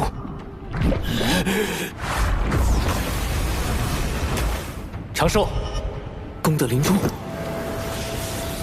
是金蝉。原来先前填海眼的功德被金蝉暗中窃走了部分，功德灵珠已被我击中受损，无法再吸取你们填海眼的功德。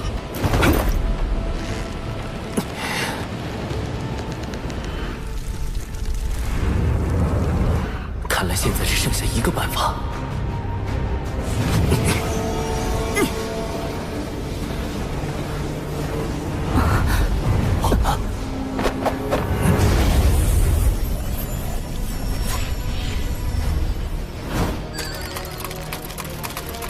长庚道友，需要我们做些什么？云霄仙子，我已参悟出填补海眼之法，只要有足量功德，就能终结今日大祸。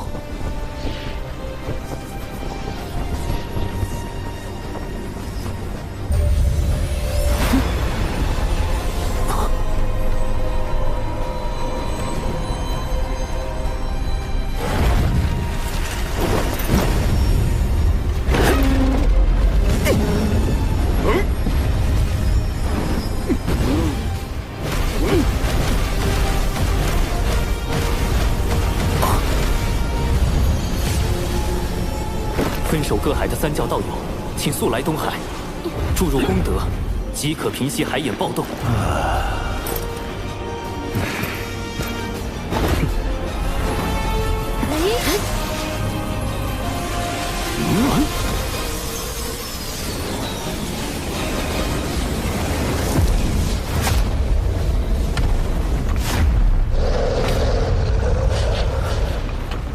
大家的功德都快耗尽了，还是不够，怎么办？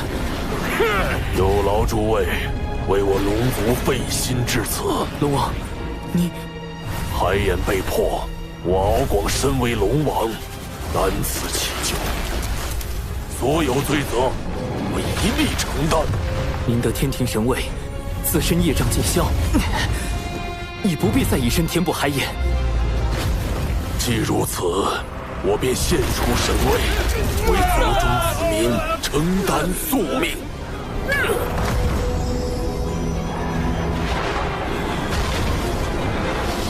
父王，我敖乙愿替父献出神位，护佑东海龙族。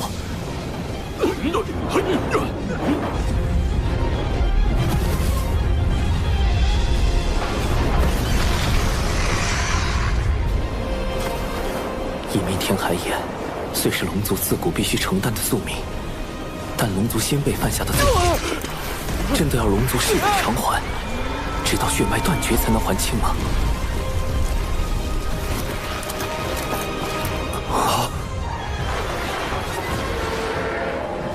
若天道不管，我该怎么办？剩下的，交给吾来做吧。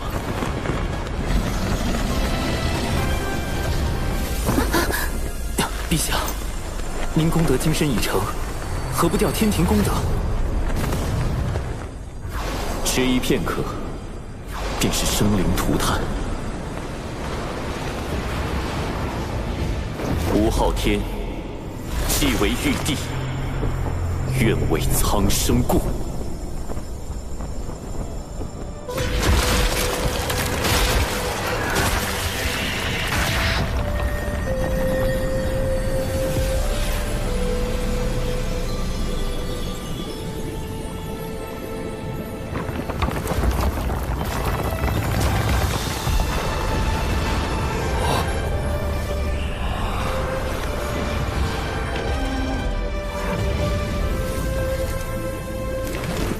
水神大人，那位天将是？他是玉帝陛下器重的一位将领，名为华傲天。